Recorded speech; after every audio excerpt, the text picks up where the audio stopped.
You think I need to move it? I think I need to rotate the camera just a little. Yeah, bit. you need to go your I need to direction. put Stitch more on the side of the screen instead Yeah. of as far off as he is. Yeah, and you're not fully in frame anyway. Yeah. There we go. Better. That's better.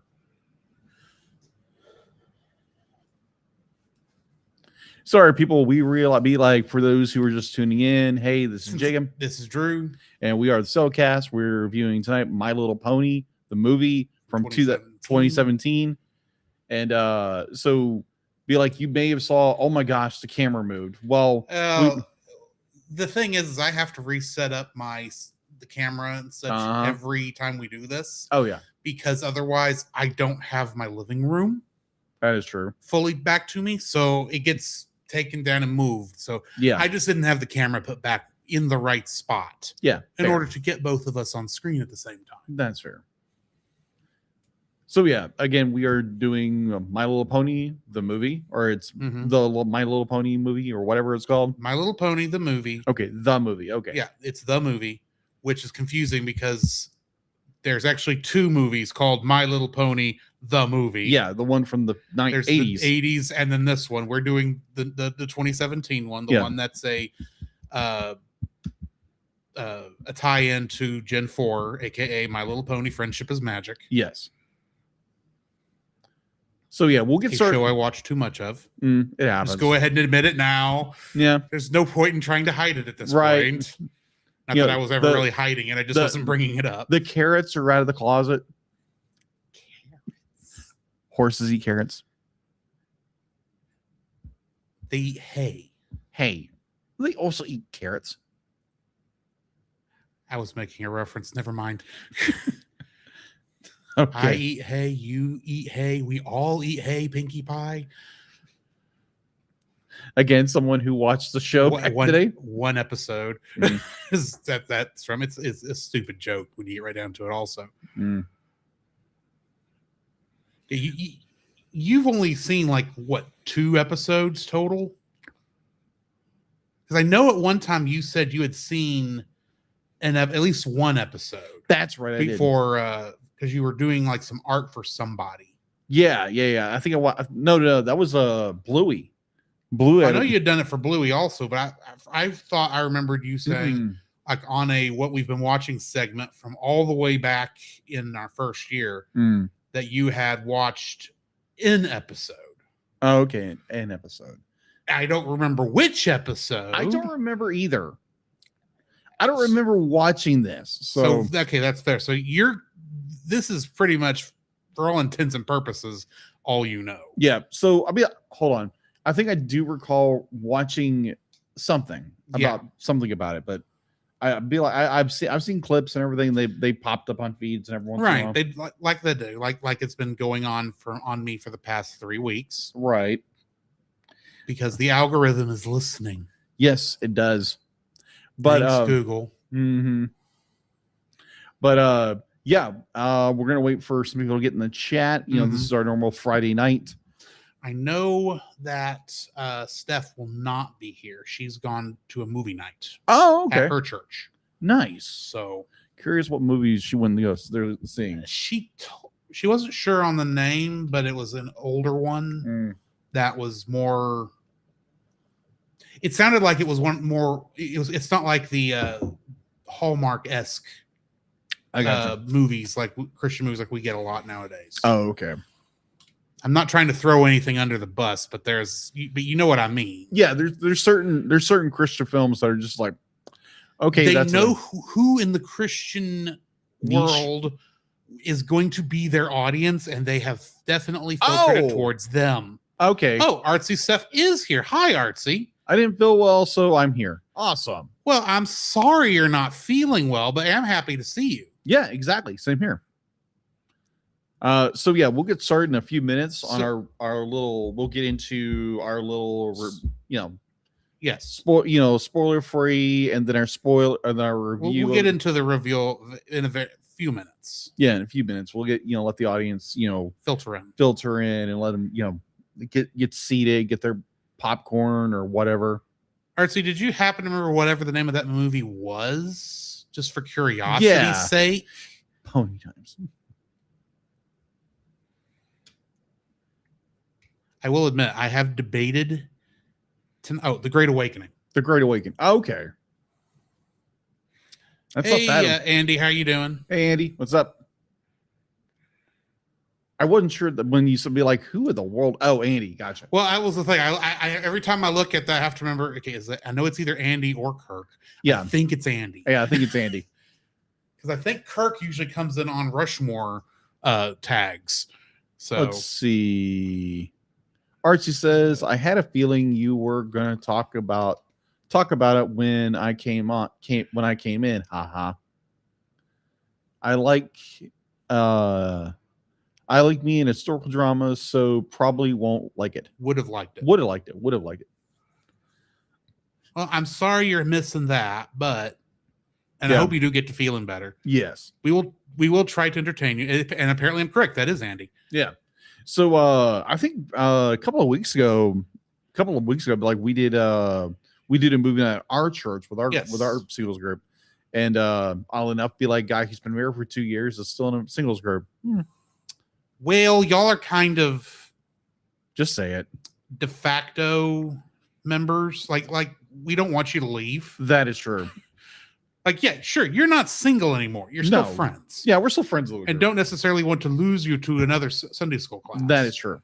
But we did a movie night. We saw Amazing Grace. That was actually a really good movie. Which was a movie I actually had seen in theaters way back 25 years ago, or however long it was. A movie that I didn't know what it was about. I just said, the people in my college and career group said, hey, we're going to go see a movie. It's like, oh, okay. What's it about? Oh, something about Amazing Grace. Okay, I don't know what this is going to be. Actually, it's a very good movie. It's not a quote unquote. It's a Christian movie, but it's not a Christian movie in the negative connotation. Oh, okay. Archie says that was totally me with the youth group. I was in the youth group until I was like 25. Let's see. I was in partially youth group. I think I was more kind of leading into like my old church. They kind of started as putting us more as like leadership because the church I was going to at the time. That was the closest thing they might have had to college and career. Well, they had a college career, but it only be like it was like Sunday morning and be like occasionally, but like Wednesday nights there was nothing. So we just wound up being merged into the youth group. We wound up helping. That's kind of true in a lot of places. That is true. Even at our church, there's not really a they're after youth group Wednesday night thing unless you just join the adults. Yeah, exactly. There used to be, but again, there was nothing for anything like Wednesday nights or whatever. Right. Wednesday night or Sunday nights. It was always like. Well, technically, there is something now. That Al does on Thursday nights. Yeah, they do Thursday Neighbors. And Neighbors. It's like a worship thing and the ability to do a study, which is par course for a college class. But we had a college and career class at my church until like it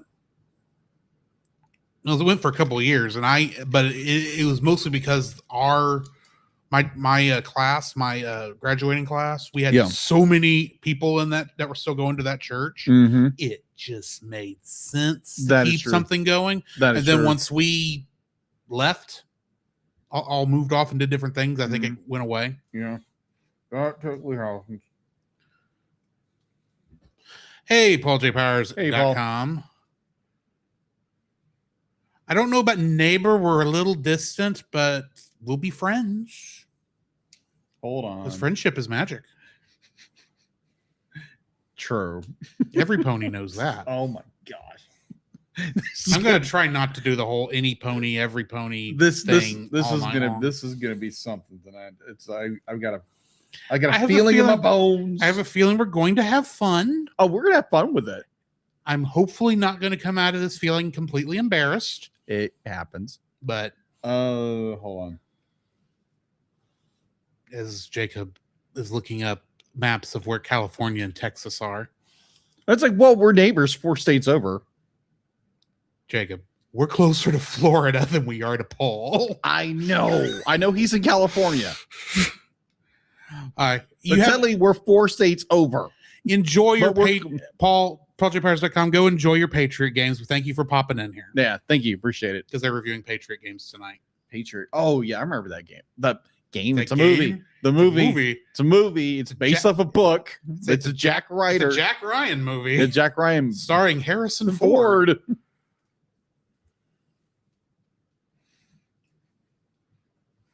Slip of the tongue, Patriot game. It kind of just flows with it. Know. You realize, oops, that's a movie. I know what the movie is because I saw the movie when I was younger. It does sound like it could be the name of a 90s sports title on the NES.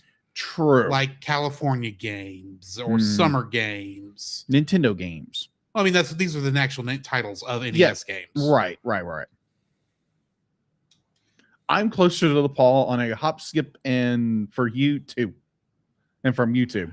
You're closer to Paul than to us, Steph. That's true, because Arizona. Because you're probably, if I had to make a guess, a day's drive to El Paso. I'm just estimating. And then from El Paso to here, it's going to be nearly another day. Right. Because I know Paul, on the other hand, is 3 days away. Is at least a 3-day trip. Because, not saying where you live, Paul, but live more northern California. No, he's in LA. Thought he was. No, he's in LA. That's right. Never mind. It's Roy that's in Oregon. That's right. No. Be like, well, your wife is from Northern California. Central California. California. Sorry, my bad. I got mixed up because I sent him some artwork a couple of months ago. Oh, okay, yeah, through the mail. And I thought for some reason, it's Northern California, but I forgot it's actually it's the LA area. It's my bad. It's one of those where you have to, it's LA, but it's a small suburb in LA. Yeah, that you don't actually remember. You don't normally remember the name of, right? Because it's not the popular. Because it would be like saying Balch Springs in Dallas. True. Correct. A day drive to LA. Okay. Yeah. That'd be one heck of a drive. It'd be a nice drive, though. There would be some mountains that would look nice. That's true. And if I was taking it, be like, okay, hopefully, be like, I have my rescue inhaler on hand because apparently I drew the mountains and be like, I start losing breath.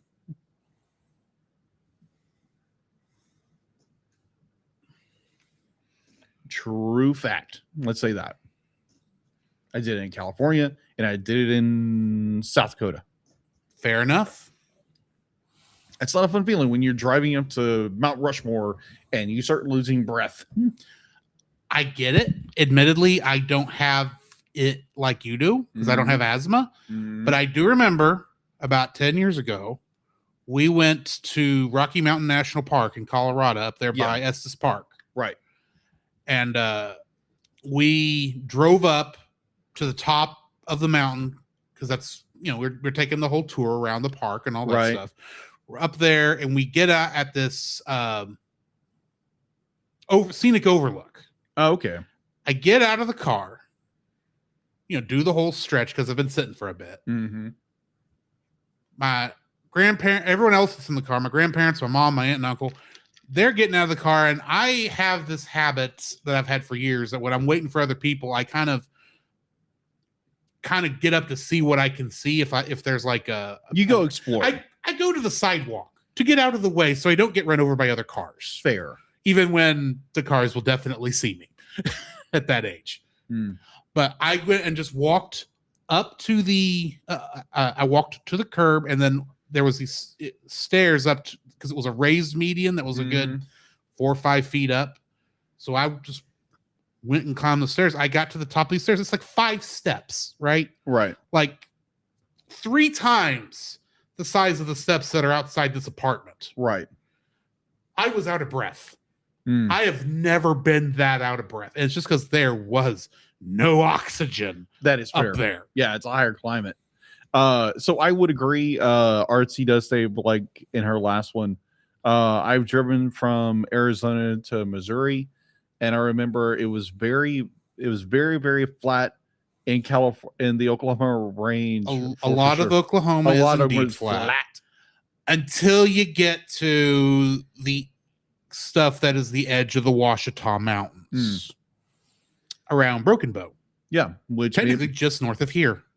True. Hey, Mom. Hello. Yeah, which me and my wife will be going to in October. So yeah, and I have already figured out which movie to cut out. Excellent. So y'all can go.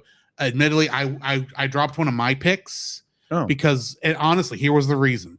I was looking at all four that we had looked at, and I realized of the four, the one I least wanted to do was the one I put on there. Okay, fair enough. So it's like, because I was much more interested in the other two, in the two you put on there, and then the other one that's technically a holdover from last year. Because I switched that one out without telling Dallas. Okay, gotcha. And Aunt Janet's here too. Hey, Janet. We will be getting started soon. Yes, I was trying to go to the list in which you slightly modified. I haven't moved the DBZA episodes yet. Okay, yeah, no worries. Let's see. Hold on. That's September. The dark green is September because that's bad movie month. And then the October pumpkin orange is got it. Roger. Which one did you remove? Madoka Magica. Part 1. Oh, okay. Ooh. That would have been an interesting one to do, but of the four, it was the one I least wanted to get into. That is fair. Maybe next time. I got and honestly, because especially since it's a part 1, I got to thinking more. It's like it would probably be better if we kind of did all the parts back to back, like we did with Digimon Adventure Tri and Long Halloween, and oh my gosh, some of the others that we've done. So, and I may put and I have another one of those series I want to put on there at some point. Now that I've finished the game it's based on. Fair. Something so it's one of those things where I'm curious about the movie, and if I'm curious about a movie and it's animated, I probably should just put it on the show. that way I have a reason to watch it besides just curiosity.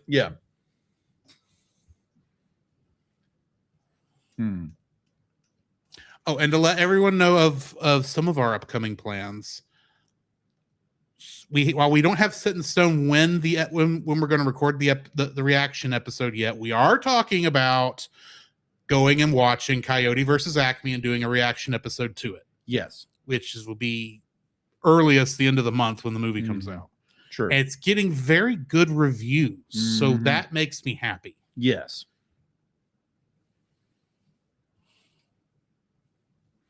Oh, a part of me just wants it to be us not saying anything, and every once in a while you hear a beep beep.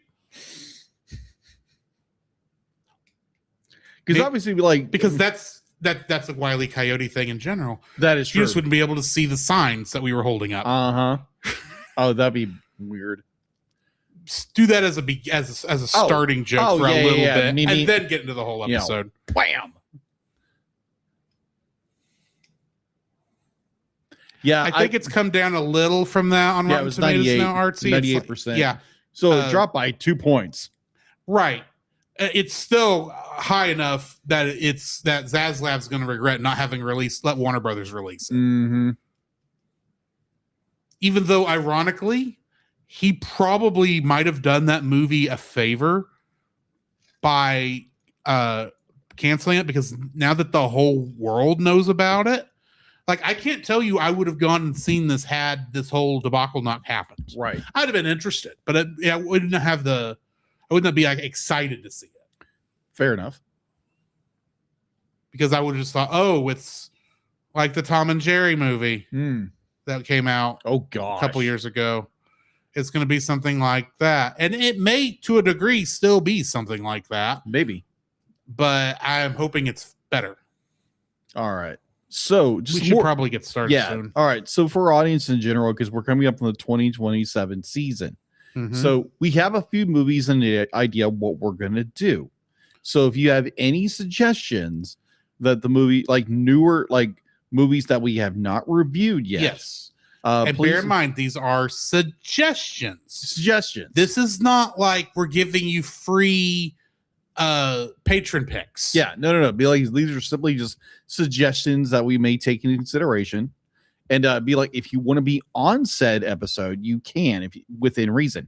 Well, we do allow that. Yes. We do allow that. That's not technically a part of the patron No.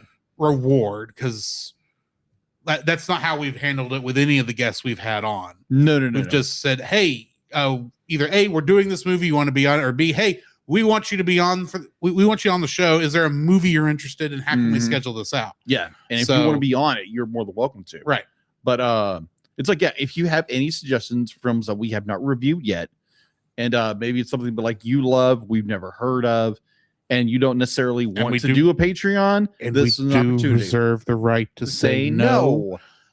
Now, there is a difference here. Yeah. Because a patron pick, while we do reserve the right to say no, we are locked into it at a certain time. Yeah, we'll get a suggestion like this is more, we know this is what the community is interested in. Mm-hmm. It's going to be more of a priority than just exactly. Because that's the thing. You get to this point in podcasting, it's not that you're running out of movies. No. Because we aren't running out of movies by a long shot. No. You just kind of start forgetting, like, what have we done? What do we still need to do? Like, we just realized, I just realized a couple days ago that while we've done the first two How to Train Your Dragon films, we still have yet to do the one that came out while the show was going.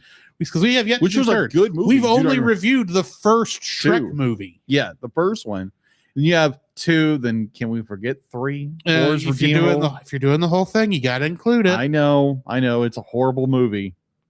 Yeah, Shrek 3 was supposed to be the last one. Kind of like Star Trek 5 was supposed to be the last of it. And they realized, nope, we need to end on a much... I think 5 was supposed to be the last one. Again, you're more the Trekkie than I am. Let me put it this way. And this is just so you understand. I'm not trying to say you're wrong. That's the first time I've ever heard someone say Star Trek 5 was supposed to be the last one. That's the primary reason I'm thinking, no, that can't be the case. Okay. I think the idea, at least with Star Trek, was they were going to keep making them while they were making money. Right. Star Trek 5 was made enough money for the studio to greenlight a sequel. Yeah, it just did not make enough money and was so hated that outside of the United States, it was a straight to home video release. Fair.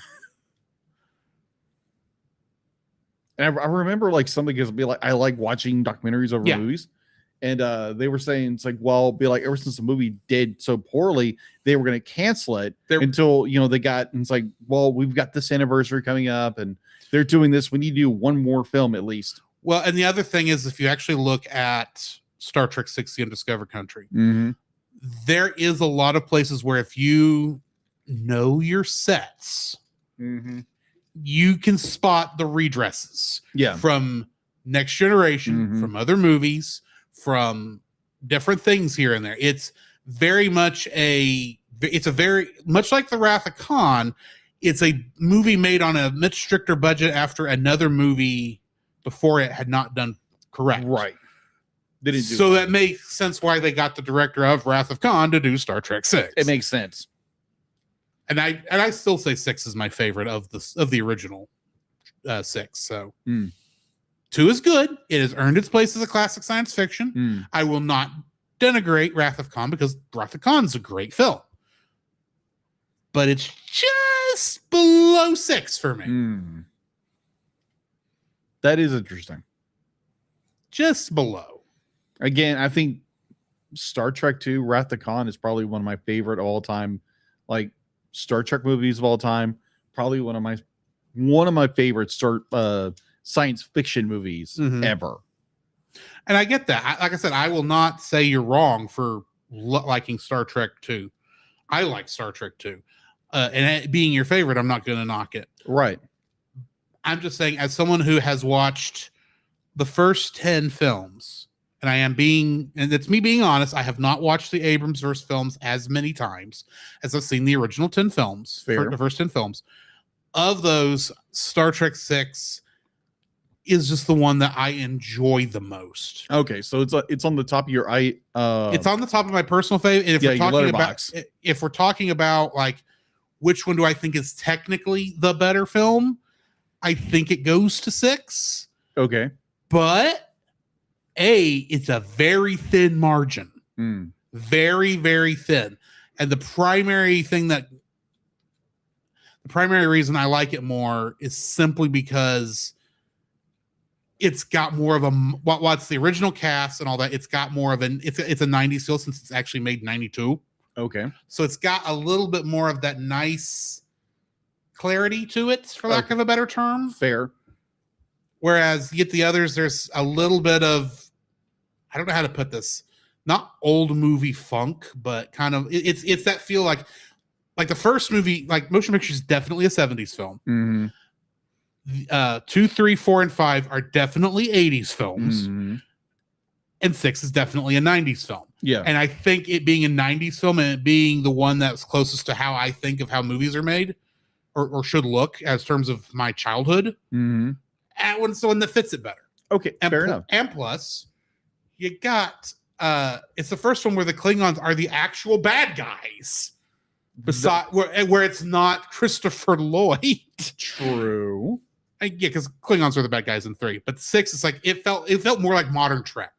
It was classic Trek, but with a modern Trek feel. Okay, because again, be like they were already filming. Yeah, Star Trek 2, Star Trek Next Generation was already 3 or 4 seasons in. Oh, okay, by this point. The decision to include Michael Dorn as Colonel Worf, yes, was a allusion to his character in 5 TNG. Yeah, but no, he was in 6. I'm sorry. Yeah, 6. He was in 6, not 5. Right, but by that time, Worf was not a junior officer. It was actually a good choice. This is me keeping everything in check in my mind because it's 91, which puts it at 4th season of TNG. But in my mind, Star Trek 5 came out right before TNG started, and then Star Trek 6 came out in season 2, and that's wrong. I know that's wrong, but you know how you get something stuck in your head at a young age and it never leaves, even though you know it's wrong. Right. Some tidbit of information. That's one of those for me. Anyway, all right. Shall we get started? Yeah, let's talk about the movie. Let's talk about adventure with ponies. Let's talk about the pretty pastel ponies learning about the prestidigitation of companionship. The Cellcast is recorded in front of a live streaming audience.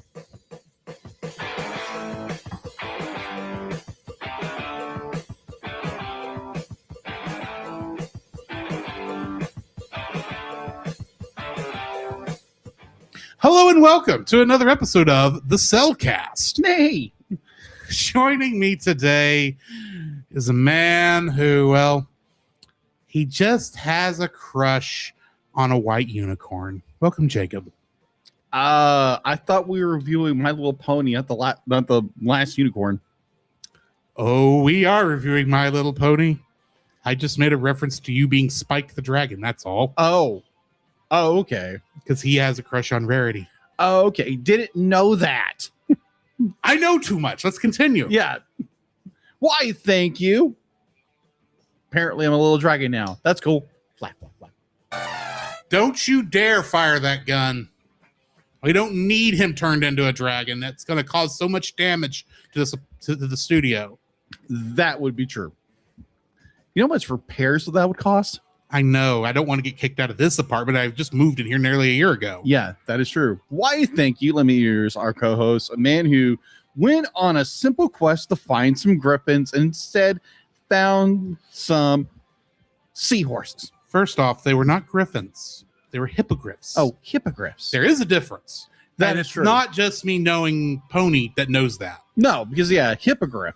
Hippogriff is a horse. Hippo. That's what it was. Not a hippo. That's right. That's No, right. it's not a hippo. It's a horse. That's what he said in the movie was hippo. It's a horse. It's basically a horse griffin. Yeah. You get right down to it. Yeah, whereas a griffin is a hawk and a horse. Either way. Yeah, either way. Like, he found a seahorse instead. I mean, the sea ponies were the most requested race and not have shown up by that time. So Okay. tonight we are embarrassing Finally. myself. Well, some of us are embarrassing ourselves. I'm not. I said myself. Okay. We you are said- embarrassing me. Okay. I fair. say that. Well, let's be fair. He's the one who put it on the list. I did didn't. put it on the list. Yeah, Do you know why he I put tortured it on himself. the list? Do you know why I put this on the list? Do tell. So that when I make the Jakey Poo joke, you don't come back and say Pony Boy. Now that's not going to stop you from doing it, but at this point, this is going to diffuse that like nobody's business because it's already going to be out there. Fair Now, enough. I watched My Little Pony: Friendship is Magic and know far too much about this show. And before anyone says it, no, I was not a Brody. Dun, dun, dun. There are some negative connotations to that fandom that I don't feel comfortable claiming. And plus, I was never that. You were a fan. I was a fan. I was not that much of a fan. That's true. I watched the show primarily. I enjoyed the lore. I did not go out and buy merchandise. You will not find anywhere in this apartment a pony. Are we sure? Yes. Okay. Then what's that? Unless you have snuck one in here, Hmm. and I doubt you've done that. Hmm. Actually, I take that back. There is a pony. You drew it. Oh, good. Yes, I did. It is back there somewhere. It's not that the reason it's not hung has nothing to do with this. It's just literally, I've not hung anything in this studio. That's fair. That's fair. That's fair. It's fair. I did draw him a pony Yes, years ago. So he an mentioned it. Applejack. It was like, oh, okay. 'Cause I've never drawn one of these things. Why not? And yeah, and you drew Applejack because you asked me which one was my favorite, and I gave you the true answer. Yes, I prefer Applejack to the others. That probably makes me basic. I don't care. Yeah, who cares? There were worse choices, That's true. but yeah, we are reviewing the 2017 film My Little Pony the movie, Yes. based on Gen 4 My Little Pony. Yes. So, why don't we go ahead and jump into the spoiler-free section of our review on this? Certified fresh and spoiler free. So my original idea for coming clean was actually to wait till this point and then say something like, this is the second time I've watched this film, and there's a very good reason I've seen it before. But now that joke is just gone. Yeah, that joke has been, not abolished, but more, It's lost in the ever-free forest. okay, whatever that is. Yes, about 15 years ago, now, it would have been 2010. Mm. Yeah, 2010. I got into watching the show because of internet memes. Mm. It was one of those things where I kept seeing actually, when I first saw it, I did not know what the things were. I just knew I saw these for whatever reason in my mind. I think it's because it would have been after I got off work when I would have seen them and my brain wasn't fully focused after having been at work for 8 hours at midnight. You can imagine where my brain was and just not making the understanding that what I was seeing was ponies, but I kept seeing these images, these memes popping up on a thing I was on. Mm-hmm. I was like, what is this? What is going on? And the more and eventually, I started looking it up. And then there were different things I saw. It's like, I'm curious about that. And the more curiouser I got, there eventually came a point where I had to put up or shut up and watch an episode. Fair. And the episode I watched hit the right button. Because while it was simply a normal Halloween episode, it became very obvious 3/4 of the way through that episode that there was lore. And it was interesting lore. It was lore I'd be interested in seeing. Fair. So I thought, well, since I saw this story about this, I might as well see why Princess Luna being Nightmare Moon is such a big deal, just for my own curiosity's sake. This is how this happens, by the way. Curiosity kills the horse fan. And so I looked up what episode that would have been, which happens to be the very first 2 episodes, because it was a 2-part episode. And once you watch 2 episodes, Well, you got to do a third because you can't miss out the third. YouTube. Granted, this was not on an easy way to watch. It was on YouTube, and I'm fairly certain the videos I actually watched have been copyright struck a long time ago. Because that's just it was just what was going on at the time. There. And so you've watched YouTube videos before. Yes. You watch one, it pops up and says, "Here's the next video in the series. It'll start in 5, 4, 3, 2, 1." And then there goes the next episode. It's like, well, I guess I'll keep watching. 2 episodes turned into 3, turned into 5, turned into 15, turned into 23. I finished season 1. Well, I better and then something came up and says, oh, by the way, John Delancey is a voice in the next episode in the season 2 opener. John Delancey is also known as Q in Star Trek. Yes. So it's like, well, I like Q. Let's see what John Delancey does in this thing. And at that point, it snowballed because I'm already too far in it. Fair. And I would watch the series all the way up through season 7. And by watch the series, I don't just mean I watched the TV episodes. I actually watched the My Little Pony Equestria Girls Bratz knockoffs movies that came out around the same time. He went deep. I was sucked in, okay? To a point where I had to, even though I was starting to, by the time this movie was starting to come out, was getting ready to come out, the show had definitely jumped the shark. I just wasn't admitting it yet, to the point where they finally pissed me off in an episode.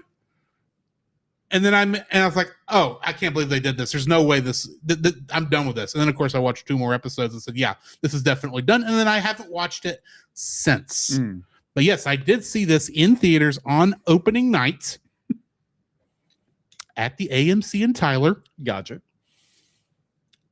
And while I enjoyed it, even in that viewing, I can tell you there were some things that didn't quite work. So if you are going into this and thinking, oh, Drew's just going to be praising this thing up and down the street. No. I got problems. I'm not, like I said, I was a pony fan. Was a pony fan. Yeah. Pretense. I am not that deep into, I'm not as deep as I was. I just have knowledge that's never going to go away. Apparently. Someone's just got to mention something and I can pop it back up in my memory. But yeah, this was the first actual My Little Pony thing I had watched since 2017 to show you how far out of this I was. And I just never, like, I told people I thought I could, I felt safe talking it to, but it wasn't because I was trying to hide it necessarily. I just didn't want to answer questions. Fair. And I'm not answering questions after tonight either. If you don't understand what it is, why I was into the show after this episode, you're never going to learn because I'm not answering questions. Okay? Okay, then. So, yes, I enjoyed this movie to a degree. It does have problems. I think for the most part, for the demographic it was designed for, it's going to be perfectly fine. Kids should enjoy this immensely. Adults who enjoy this kind of stuff should enjoy this as well. But there are some things that maybe don't work as well as they could have. So, yeah. What are your spoiler-free thoughts? Okay, so after you've divulged all that information, it makes sense why you did, because again, you're a lore guy, you love information. There's a lot of lore in this. It was a lore reason that made me mad. Yeah. Well, the reason you like lore, you like information. Yes. You'd be like, you're an information guy. You're very geeky in that way. You'd be like, you contain so much knowledge about things. And I can see where the lore draw to it would, pull you in. And it helped that once that drew me in, the stories were actually pretty good episode to episode. Yeah. So with all that, to be like, I just thought I would just, chime in on that. Again, be like, I remember My Little Pony because again, I was a wee little lad in the 80s. I remember seeing things about My Little Pony. There was a movie back in the 80s. I will say I have seen that original movie. That's a thing. Yeah. It's not my thing, but it's I'd be like, I've never watched My Little Pony. I remember when Drew reminded me of it because I learned that he had watched My Little Pony. It's okay, what's his favorite pony? Had to go look it up. I think I watched an episode or 1 or 2 or whatever. I don't remember what I watched. It's been too long since you needed to know the information. It's been 7 years and I didn't retain it. So when I learned when he said I'm going to put this on here, it's like, oh, okay.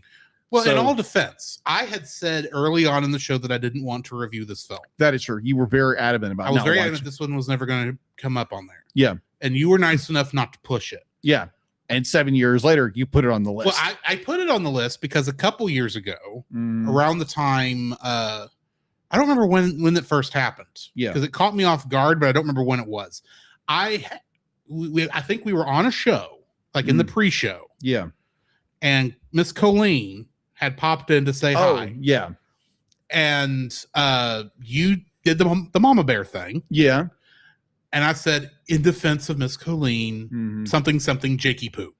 Yeah. You did. And then you fired back with Pony Boy or Pony whatever Boy. it was. Yeah, I don't remember Pony the Boy. exact thing. oh, yeah. and That's I- Pony Boy. That's what I used. And I remember thinking, I thought we had an agreement.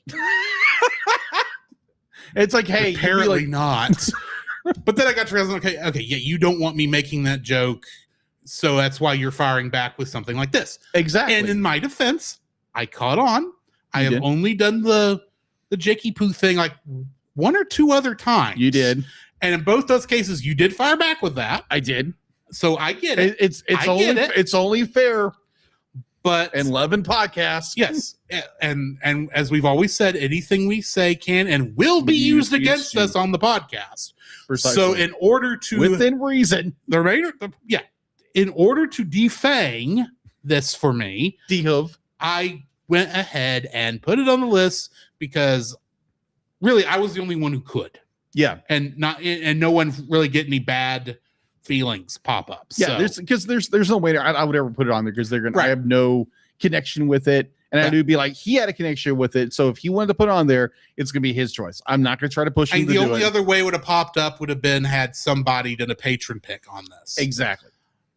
But I went ahead and said, you know what? If we're going to do this, the way I want it to happen Mhm. is for it to be my decision. Exactly. And that's what it should be. Is your Yeah. decision.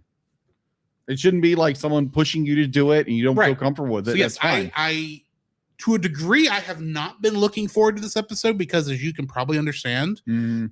there is some reasons I don't like the brony community That is fair. and don't necessarily want to be associated with that community. That's fair. I'm not going to get into what those things are. Y'all can take Go- for that what you want. Yeah. But and like I said, I just mostly didn't want to answer questions, and I'm still not going to outside after tonight. So That's fair. Yeah. So going back to my Yeah, non-spoiled, no, you're understandable. It's understandable. Like he put it on the list. And it's like, okay, we're doing it. And I was like, okay, bravo, good for you. Let's get that out of the way. So I watched it, and again, knowing mhm. nothing of what this series lore. I knew about the ponies back then. I knew there was a series in the Yeah. the 2010s. But other than that, I had no clue. I knew, okay, I recognize this horse. I recognize that horse. But other than that, I'm like, okay, I recognize the one horse that he's mentioned before. And I was like, oh, that's the horse that did this in that saved the day in this movie, which is like, oh, okay, that's who Yeah, that is. we'll get into her. We'll get Into that. I mean, into her story. yeah, we'll get into that character story in a minute. But I watched it and I was like, I don't know how I feel about this movie. And that's fair. And that actually helped me in trying to decide how I felt about the movie because I, until Wednesday, had no idea how I actually felt. Yeah. Because, like I said, I enjoyed it, but there's problems. Yeah. I think And I wasn't sure what those were at first. from an outside perspective, someone who has no connection with Mhm. the fan whatsoever. I think you're just more of a fan of the series. Yeah. And the be like, The worst thing I bought was soundtracks. that's fair. It happens. Be like, again, you were a fan of the series. Right. It wasn't going into that other garbage or what brony or whatever. Yeah. Yeah, you were just a fan. I saw some fan stuff. I read fan fiction. There's fan fiction no one should read. Fair. There's fan fiction like that, but The internet is a sad and lonely place. yes, agreed. Full of grief and madness That is true. that no pony should ever visit. anyways, be like, I have again, going in there completely blind, have no idea what's going on. There are, I would say, from a reviewer perspective, someone who has no connection with the fan whatsoever, it has more problems because it doesn't explain anything. I'm gonna get into that. Yeah, you get into that obviously, but as like an outsider, be like just a reviewer, be like, this was like, okay, things are happening. And they're like, okay, they're trying to do this. Okay, this was an interesting idea, but there's no explanation. Be like, half the characters you don't know who they are because they never explain who they are. Yeah, because again, be like, I think that's the problem with most TV series being adapted into a full-length movie, because you can't explain anything really. Be like, you can, but then you're spending most of the movie just I have a theory into how they could have at least introduced the characters enough that you understood why the main characters were who they were. Right. But they didn't do that. So that's fair. But you don't necessarily have to get into the 7 seasons of television show that came before this movie came out. Right. But I think it would have been helpful to give a small, okay, this is who this is. This is who this is. This is who this is. Kind of gave us a general view of who this was. You're like, for the audience coming in who doesn't know anything, we are missing a true introductory sequence. Yeah, exactly.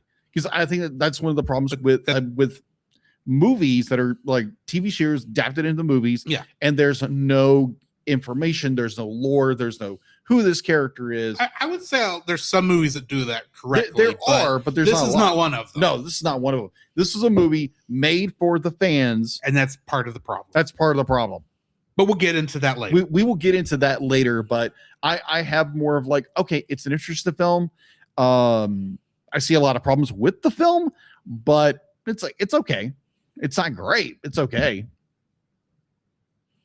But would I recommend it? It'd be like, yeah, if you have any interest in the fandom, yeah.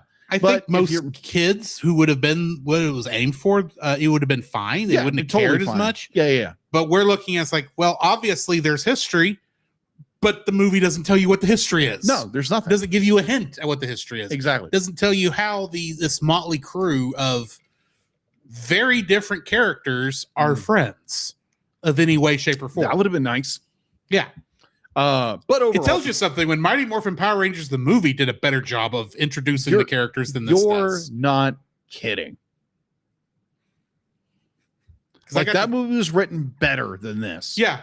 It's not to say this movie is written bad. Mighty Morphin Power Rangers the movie. I have a feeling that Hasbro mandates are a part of some of the issues here. Oh yeah, probably. But we'll get into that in a minute. They have to sell merchandise with this. So yeah. And they're under a little more scrutiny with this than they were with the show. So shall we just go ahead and get into the spoiler filled section? Yeah, let's rip this Band-Aid off. The following is a spoiler filled review for the film My Little Pony 2017. Hey, listener discretion is advised. My Little Pony the movie was directed by Jason Thiessen, who would direct many episodes of the TV series Cleopatra in Space. Okay. I know nothing about it. I've never heard of it. It's apparently the people who like the show because it went on for many episodes. Oh, got it. It was written by Megan McCarthy, Joe Ballerini, Rita Hissau, and Michael Vogel. Okay. Who were also writers for the television show. Okay. And it's based on the My Little Pony toys originally created by Bonnie Zachary and the TV series My Little Pony Friendship is Magic created by Lauren Faust. Got it. Getting into the cast, we've got Tara Strong as Princess Twilight Sparkle. She plays Raven in Teen Titans. Yeah. It's Tara Strong, be like she does. She also is Bubbles in the Powerpuff Girls and a lot of other stuff. She in the Batman Arkham series of video games, she is Harley Quinn. I think I just broke his mind. No, I knew that. Okay. Next we got Kathy Westluck, who played Spike the Dragon, and she played Kagome's mother in Inuyasha. Who's? Kagome. Oh, Kagome. I thought she was like, wait a minute. I was like, hold on, say that one more time. That didn't sound like Kagome. It was Kagome. Okay. The Be like, I actually liked Inuyasha when it came out. I never finished it, Right. but it's one of those things. If you were the It was a fun show to watch back in the day. Yeah, it was. I would say now it's more like if you were the one who liked to consume alcohol, that would be a very bad show for anybody. Let's say that. Because how many times these two characters say each other's names? Yes. Everybody says each other's names 1,000 times. Do not play the drinking game. You will die. No, you will. Oh my gosh. It would be sit boy and it'd be forever. Oh, yes. Ashley Ball played Applejack and Rainbow Dash. Okay. And she is Tails in Sonic Prime on Netflix. Oh, okay. Andrea Libman played Pinkie Pie and Fluttershy. And she played Lemon Meringue in the Strawberry Shortcake television series that was on around the same time. Oh my gosh. So interesting little fact. What was that? Shortcake? What was that? Strawberry Shortcake. Strawberry Shortcake. My wife absolutely loved that show. Loved the movie. And so she may or may not put that on a list sometime. We'll survive. Yeah.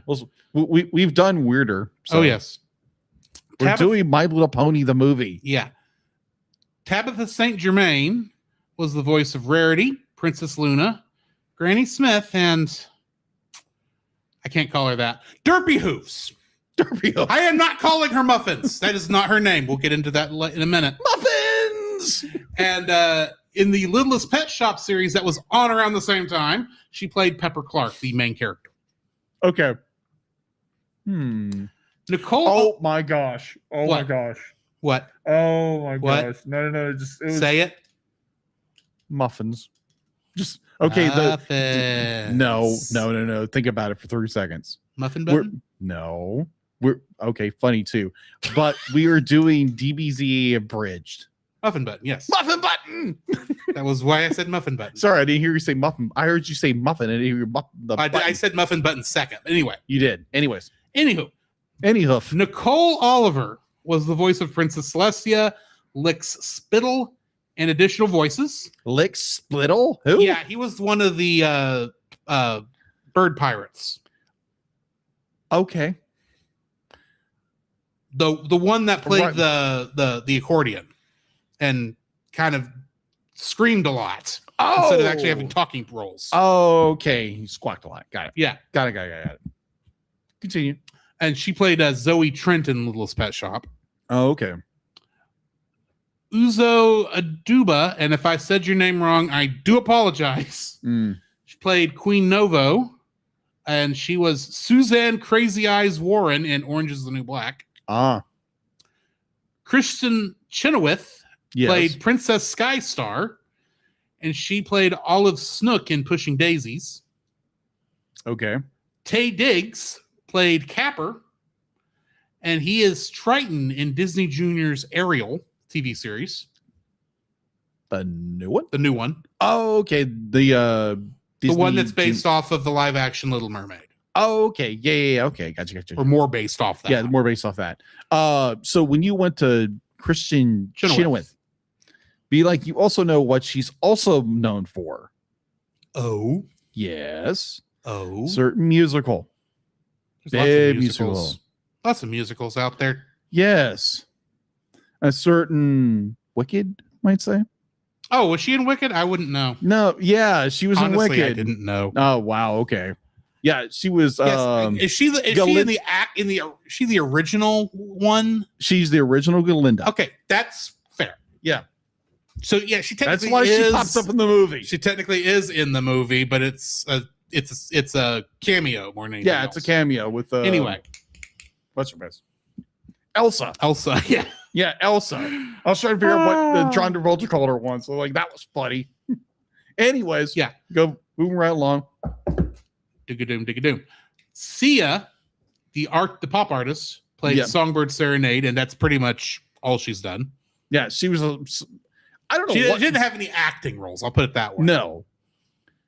Is she? I don't know if she's still an artist, like musician or not. She does have new stuff. Oh, okay. I will not say that it's popular because I don't actually know. Okay, But fair she was enough. very popular around the time this came out. She was. And from what I've seen, she no longer does that eyes hidden behind the hair thing Mhm. anymore. So Yeah. Michael Pena played Grubber. He is Luis in Ant-Man. Mm.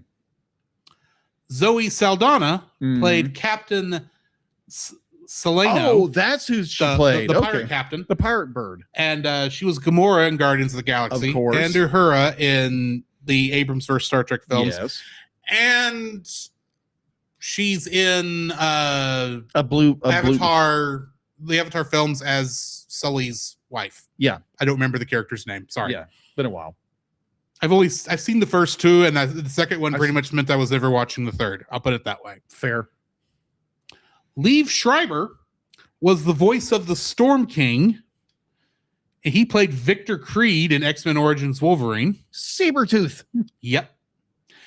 Lastly, Emily Blunt was the voice of Tempest Shadow, Oh. aka Fizzle Potberry Twist. Oh, okay. And she was the unicorn in If, Oh, okay. That makes sense. and is the wife of John Krasinski, Yes. and has been in a lot of stuff. Yes. Very popular actress. Kingdom Hearts connections. What do you think we have? Artsy, you don't get to answer because I know you already know. Artsy knows this? I was making these notes up when she was doing one of her Oh. Discord things. Oh, okay. And I was, you talk out loud sometimes. You do. And You mentioned it. without her knowing if she told me she probably wasn't going to be here tonight. Oh, okay. I just felt safe telling her. But she's guessing 4 anyway. So Okay. So you guess 4 Artsy. I would probably go with maybe, ever since this is a newer film and there's a lot of big voice actors in this movie, Mhm. and Drew's got his head up, so I'm probably gonna guess higher. Be like, I'm gonna guess higher, so that means it's lower. You're stalling. Huh? You're stalling. I know I'm stalling. I do this all the time. Don't you know this? Every Friday. Every Friday, 6. Let's go 6. You're going 6. Yeah. Well, you're both wrong. Oh, The answer's 1. 1? Just 1, and it's Princess Tara- Twilight herself. Tara Strong. Tara Strong is the only one I looked. Oh, She's, of course, Princess Twilight Sparkle in this. And she is the Riku from Final Fantasy X in Kingdom Hearts 2. oh, okay.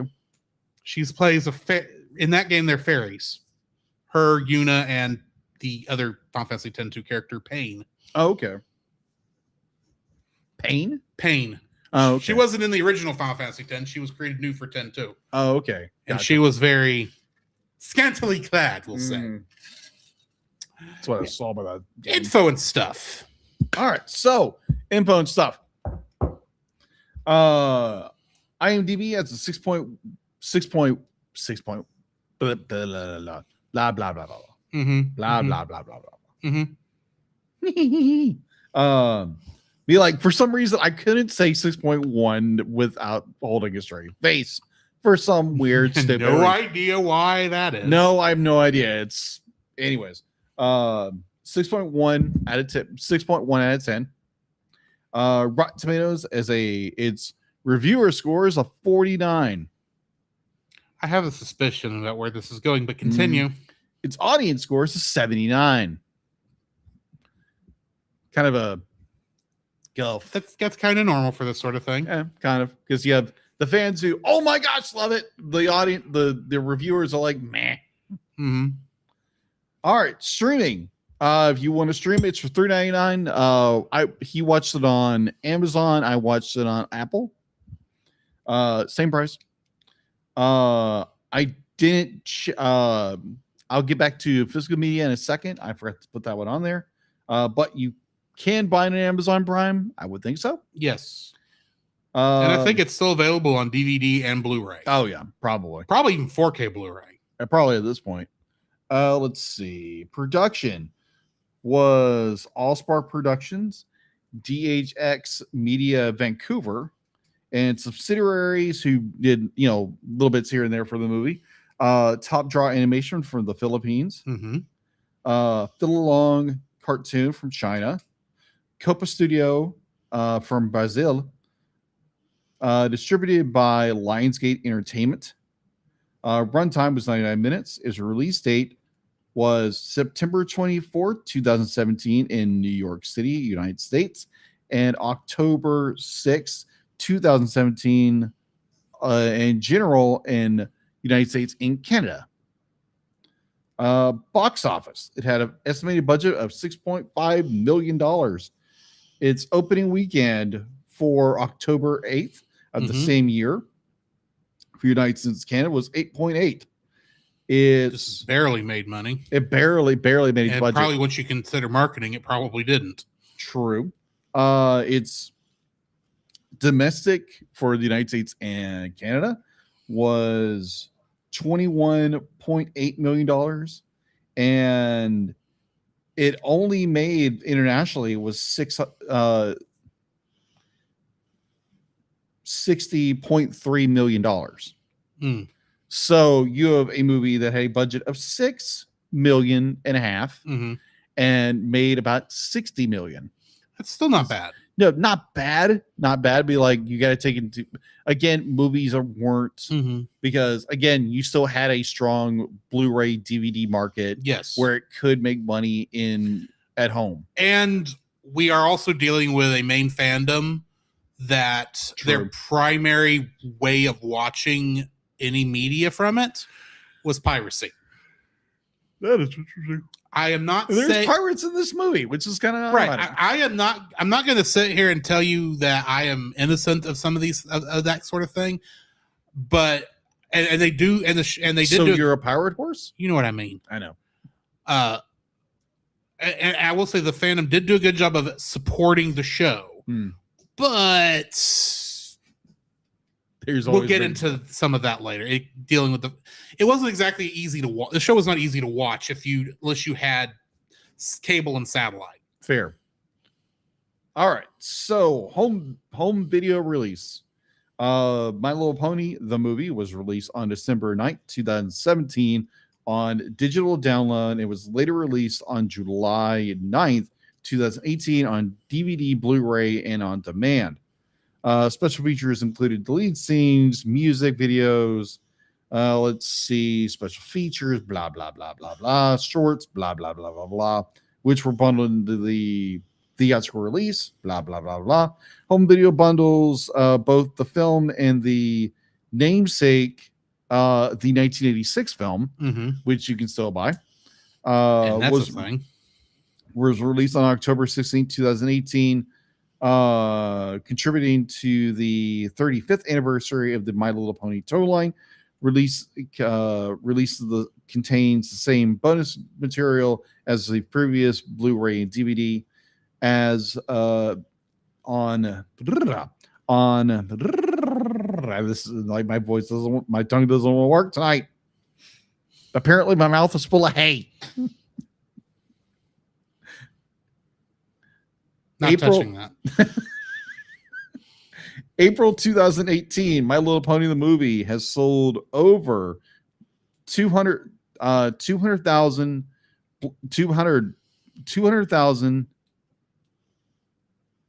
DVDs copies and 160,000 Blu-rays copies. So it's done pretty well for itself as a movie that was based off a television series. Mm-hmm. All right, so yearly ranking based on from boxofficemojo.com. Where do you think this movie ranked in 2017? 20. Okay. Anybody in the chat?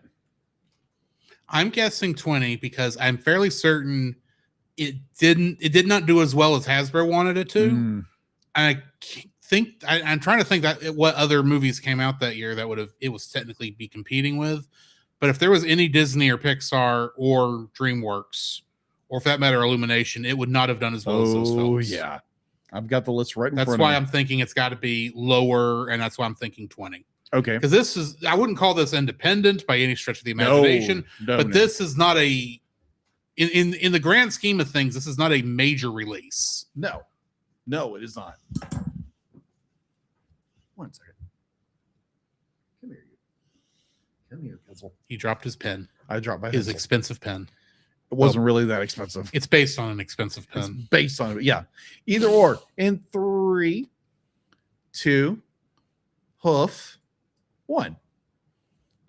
All right. So for 2017, My Little Pony, the movie, came in at the end of the year at 100. Really? Okay. Yeah. I guess I gave it more credit than it You deserved. gave it a lot more credit than it did. I wasn't sure. That is fair. Honestly, and granted, maybe I was thinking in terms of animated movies, not movies in general. That may be where the difference was. Uh-huh. But honestly, if we're talking about that actually makes some sense. Okay. So I have the list from, what is it, 1 to 14, the top 14 films of 2017. The first one was like, why was this the number one? I don't get it. I'll give you a big guess. Like, what was the number one movie for 2017? Is it live action? Yes. Okay, 2017. What came out in 2017? Okay, so MCU wise, and I'm bringing that up first just because that's those are definitely going to be up there. Mm-hmm. Infinity War was 2018. Mm-hmm. So before that might have been Doctor Strange, Guardians Volume 2. Mm-hmm. You're in the ballpark. Was this the year Justice League came out? Mm. I don't Yes. think it. Okay. Yes. But it's not the number one. I don't know. Is it? I'm trying to estimate here. I'm honestly not sure. If you're because you say it's something that's you found very strange to be number one. Yes. And I don't know if that's strange in general or it's a movie you weren't a fan of that others might have been. It was a very polarizing movie. Let's say that. The Hunger Games 3. I don't know. All right. The number one film of 2017 in the box office was Star Wars Episode 8, The Last Jedi. Okay, it got that because it was Star Wars. That is true. Because it didn't matter how. And that's the one that most people are on the fence on. And it didn't matter how many people hated it. They all still watched it at least once. That is true. That is true. I mean, Rise of Skywalker is probably high up there for the 2019. That is true. All right. So number 2 was the live action Beauty and the Beast. Number 3 was Wonder Woman. Again, Wonder Woman was an amazing film. Why is it still number 3? Guardians Galaxy Part 2 was number 4. Okay. Spider-Man Homecoming was number 5. Oh, that was Homecoming year. Yeah, Okay. it was Homecoming year. It was number 6. Thor Ragnarok was number 7. Despicable 3 was number 8. Logan was number 9. The Fate of the Furious was 10. Justice League was 11. Dunkirk was number 12. I feel sorry for Nolan on that one. Oh, good night. Yes. Coco was 13. And at number 14, the Lego movie. Okay. Correction. The Lego Batman movie. The Lego Batman movie. That is Lego different. Batman. That is different. Yeah, that is different. But yeah, that is all I have for info and stuff. All right. I agree. Dunkirk was a very good movie. I did enjoy Dunkirk, Mhm. but it was the first time he had really done that non-linear storytelling so much Mm-hmm. that I think a lot of people got lost watching it. Uh-huh. Anyway, getting into the summary. The ponies of Equestria prepare for their first friendship festival overseen by Princess Twilight Sparkle in Canterlot. The festivities are interrupted by an army of monsters commanded by the unicorn Tempest Shadow, who is ordered by her superior, the Storm King, to capture Equestria's princesses and Twilight and empower his mystical staff with their magic in exchange for restoring her broken horn. Tempest uses magical orbs to petrify Twilight's fellow princesses and mentors, Princess Celestia, Princess Luna, and Princess Cadence, but Twilight escapes thanks to the timely save by Derpy Hooves with her 6 friends, Pinkie Pie, Rainbow Dash, Rarity, Applejack, Fluttershy, and Spike the Dragon. Following incomplete instructions from Celestia, Twilight and her friends set out to find the Queen of the Hippos beyond Equestria. They arrive at the desert city of Cludgetown, where they accept an offer by a con artist feline named Capper to escort them to the hippos, unaware that he intends to sell them to the local mob boss, Verko, as to settle a debt he owes to him. As Capper begins to develop a genuine friendship with them, Twilight discovers a map that reveals the hippos to be hippogriffs. Just as they are about to leave, Verko arrives to buy them, exposing Capper's treachery. When Tempest arrives in pursuit of Twilight, the group evades her aboard a delivery airship run by bird-like pirates led by Captain Salino, whom Rainbow Dash persuades to take them to the Hippogriff's kingdom on Mount Eris. However, she accidentally gives their location away to Tempest with a sonic rain boom, forcing the group to reach Mount Eris in a makeshift hot air balloon. While exploring the Hippogriff's deserted kingdom, Twilight's group is led by the sea pony Princess Skystar to her sea home of Sequestria in an underwater cavern. Skystar reveals her kind to be the Hippogriffs, transformed by a magical pearl used by her mother, Queen Novo, to hide from the Storm King and his forces, which she denies giving to their group to use against the Storm King. Twilight, fed up with her friend's carefree antics throughout the journey, attempts to steal it while letting her friends unknowingly distract the sea ponies. Her plan backfires when she triggers an alarm right after Pinkie persuades Novo to give them the pearl, resulting in Novo angrily banishing the entire group back to the surface. Back at the surface, Twilight and her friends get into an argument over her actions, ending with Twilight losing her temper and furiously disowning them as her friends while flaring her horn at Pinkie. Deeply hurt and offended, the group, barring Spike, leave Twilight, unknowingly allowing her to finally be captured by Tempest, who gains her sympathy as she reveals the loss of her own horn as a foal due to an Ursa Minor attack caused by her caused her own friends to leave her because of her unstable magic. After learning of her kidnapping from Spike, Twilight's friends immediately spring into action and return to Canterlot to rescue her with the help of the reformed Capper, Salino, and the pirates, and Princess Skystar, who have followed them after being inspired by their friendship. Using his newly empowered staff, the Storm King conjures a storm against the group and betrays Tempest, whom Twilight saves. Twilight and her friends quickly reconcile and manage to recover the staff, ending the storm. The Storm King hurls a magical orb to petrify the group, but Tempest jumps in his way, petrifying them both. The Storm King falls to the ground and smashes to pieces, while the group uses the staff to revive Tempest, who returns the stolen magic to the princesses, restoring them and repairing the now damaged city. The Friendship Festival resumes with the ponies celebrating alongside everyone whom Twilight and her friends encountered and befriended on their adventure. Encouraged by Twilight, Tempest joins them by producing a fireworks display with her broken horn and happily accepts the group's friendship, never to be seen again. Because she will never be seen after this episode, I don't think. I don't know. I didn't watch the last 2 seasons of the show, so I don't know if she ever showed back up or not. Getting into the trivia. Liev Schreiber accepted the role as the film's main antagonist, the Storm King, because he was eager to appear in a film he would be able to take his children to see, noting his repertoire of violent, adult-oriented films. Mm-hmm. Michael Pena's ad-libbed much of Grubber's dialogue, with Megan McCarthy, the film's main producer, saying, "You get Michael Pena in a recording booth and you're just like, please just go and say funny things. He will be there for hours just giving you all kinds of great, really great material that was not something that we had originally scripted." Songbird Serenade's bodyguards are a nod to Vincent Vega and Jules Winfield, John Travolta and Samuel L. Jackson, respectively, from Pulp Fiction. Yes. Adam Bengus had been fighting leukemia for over 3 years when, through the Make-A-Wish Foundation, got to fulfill his dream of voice acting in the film. He plays an extra pony named Code Red and is listed third in the closing credits due to the credits being alphabetized by last name. Gotcha. His lines include, "Is that Songbird Serenade? It is, and way to go, guys." Nice. Tempest doesn't have a cutie mark that is visible. Cutie marks are those little symbols that are on the pony's hides that allow that show up once the pony understands what makes them special. Yes. I just lost where it was. Okay. She does, though, have the Storm King symbol on her armor in approximately the spot where one would be. It had been theorized that she may not even have a cutie mark, given that she was so obsessed with restoring her horn that she didn't likely have an opportunity to discover her true calling or potential. In the movie, the Storm King holds the staff of Sacanas, Sacana being a Portuguese word that translates to rogue or trickster, meaning the staff is the staff of rogues and tricksters. It's a Loki staff. I gotcha. That's what I thought.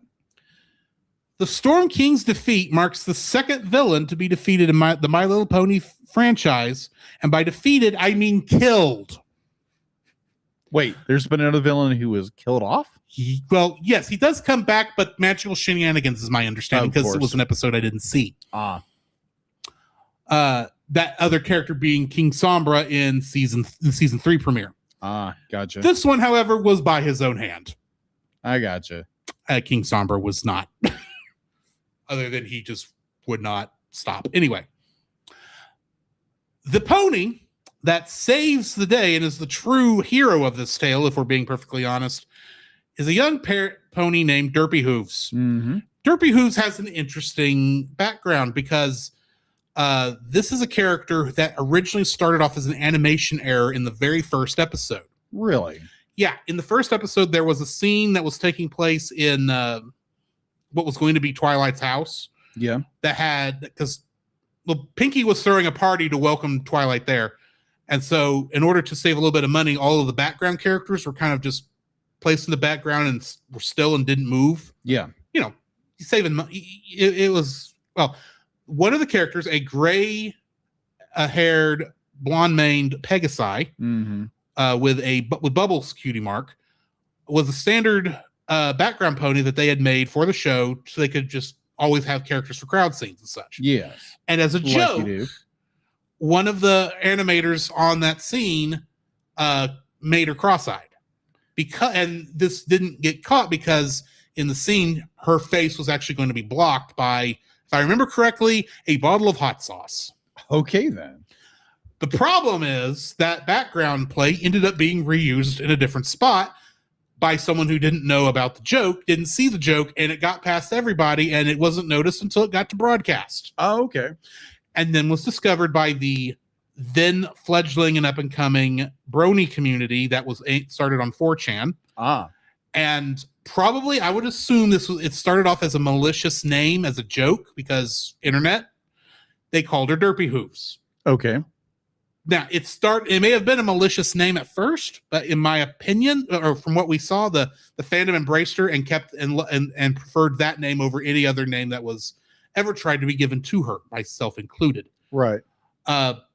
Starting in halfway through season 1, the character's eyes were permanently moved to a derped position. Okay. As her, or I should say, in the next episode, after that, she was heard to be saying muffins in one scene. It may not have been her. It was just background audio. Yeah. But the character's mouth happened to move near the same time. So the joke the fandom had created was that she liked muffins. In most of her appearances in the first half of season 1, she had normal eyes because she was just a normal pony like anybody, normal background pony like anybody else. But starting about halfway, they started intentionally keeping her eyes derped when she appeared on screen as a nod to the fans, the adult fans who had by that time become known to the animation studio. Starting in season 2, they started scripting her cameos. So it became a game of spot Derpy in during season 2. I gotcha. And that was cool and all until about 3/4 of the way through season 2, where they not only gave her dialogue and had Rainbow Dash say her name on screen as Derpy Hooves, full name. So it was like officially canonizing it was the idea. And while the fans loved it, the parental groups did not. They thought that with the name like Derpy Hooves and the unfortunate voice that Tabitha St. Germain went with in that episode, which was very... it was deeper because she actually thought the character was a boy. Oh, okay. They thought they were making fun of people with Down syndrome. Oh, okay. That was never the point, but you know, Hasbro had to make a call on that. So after that episode, Hasbro pulled that episode from reruns, reanimated, underped her eyes, and then had Tabitha re-record her voice lines for that, and edited out Rainbow Dash saying her name. Gotcha. And then throughout the rest of that season, all the episodes that were in production, her eyes were underped and throughout the rest of the season. In season 3, they started re-derping her eyes again, but the character would not speak again until episode 100, which was a love letter to the fans by the producers, because in that episode, all the background characters that the My Little Pony, the Brony community had assigned personalities and head canons and such to, they showed up in there. And Artsy Seth does remind me that one of these characters was a character named Time Turner in the original script, but became known as Dr. Hooves because he looked suspiciously like David Tennant. Oh, okay. And then in that episode, they made a lot of Doctor Who references with his character. Gotcha. Including the long scarf. And gave him a British accent. Got it. I'm half surprised they didn't get David Tennant to voice him. Because David Tennant is known for doing his voice acting. Yes, this would have been like before he was really doing that, but so sometime after that, they started using Derpy again in marketing and Facebook posts. Okay. They started and selling her toys again, but they would not put the name Derpy on the packaging. They would just put a picture of a muffin. Because supposedly what they told the fandom was that they could not trademark or copyright, I don't remember which one, the name Derpy Hooves, as it was could not be cleanly gotten. Yeah. It was So they picked another name that they could get, which was Muffins. Muffins. A and muffin is going in the cover art. And even in the credits of this film, officially, she is credited as Muffins. I will not call her that. I'm going to figure out what Muffins Derpy Hooves be like, what her pony mark is, where I can Bubbles. It's Bubbles. It is Bubbles. That's all it is, Bubbles? Yeah, it was. Yeah, remember, her character was just created to be a background character, so much of her features were assigned at random. I got you. Her primary distinguishing feature was put in as a joke. That's fair. And it just stuck. I got you. And so her being the character that saves Twilight from getting stoned, pardon the wording there, I think is a nice little throw up to the community. It's like, hey, we're letting your girl be at least part of the hero in this. That's fair. And she does actually appear in quite a number of scenes. She doesn't have the cameo role that many of the other background characters that in the fandom background characters were in this. So. Fair. Okay. Last bit of trivia we'll put in this. In the opening sequence in Canterlot, every major, minor, and background character that ever appeared in the show is on those scenes. Even though one of them, Discord, who had originally been voiced by John Delancey, is just a balloon animal. Okay, then. None of the villains, though, appeared unless Queen Chrysalis was hiding somewhere in there. Since she's a changeling, she could have appeared as anybody. Okay. But also, if you'll note that this movie has a little bit of a slightly different art style than the show does, because the show was animated in Adobe Flash. The movie was animated in Toon Boom. Yeah, I saw that. Right. So it's there are differences in how those programs work, because Flash is a vector-based. Yes. Toon Boom is not. Got it. So there are some. The characters are more animated in this than they were in the original. So I think that's the end of my trivia for this one. What is your first like for the film? Mine you mentioned it, like you mentioned it in your trivia. The unsung hero, Derpy to the rescue, noble sacrifice. I mean, I thought, because again, the movie doesn't tell you anything who this character is whatsoever. They will never officially refer to this character outside of that one episode ever again. Right. But by name. But the silverback, you see this character just jump in the you see the expression on the character. It's like, okay, I know who that is because this guy told me who this is. And it came up in discussion. It did come in discussion. I don't remember how it did. I don't know how it either did, but it came in discussion at some point. So I knew who that character was. I'm like, that's who that character he's talking about. Okay. And it's like, oh, great. This character jumps in and saves our main character. And I'm like, oh, wow. Okay. That's kind of cool. And I'm like, okay, unsung hero. Okay, awesome. That's my first, like, Derpy gets, this, like becomes the hero of the day. So I thought that was cool. Fair enough. My first like for this is that there are so many background things in Canterlot, the main city at the beginning of the movie, Right. that brought back a lot of pleasant memories from the show. Okay. The episode, and the big one is the hall that Twilight's kind of walking around in when we meet her, where she's trying to bring up the courage to talk to the 3 other princesses that she should know aren't going to. Oh, she's nervous by nature. But you can see in the stained glass windows in there are many different scenes that reference different parts of the show. Yeah. Different major parts of the show. And when I was seeing that, it's like, oh, that's cool. I hadn't forgot that because we'd seen those before in the show. Yeah. In the show, but it's been years. So it was nice seeing that and going, oh yeah, I remember what that's referencing. That's cool. I like that. So granted, yeah, of course they recreated this in a whole new thing, and it makes sense because this is a location we've been to before. But it was nice seeing it again. In many ways, it felt like returning to not returning home per se, but returning to a place I have good memories of. Oh, okay. If that makes sense. It was not. It felt, even though this was newly animated, there was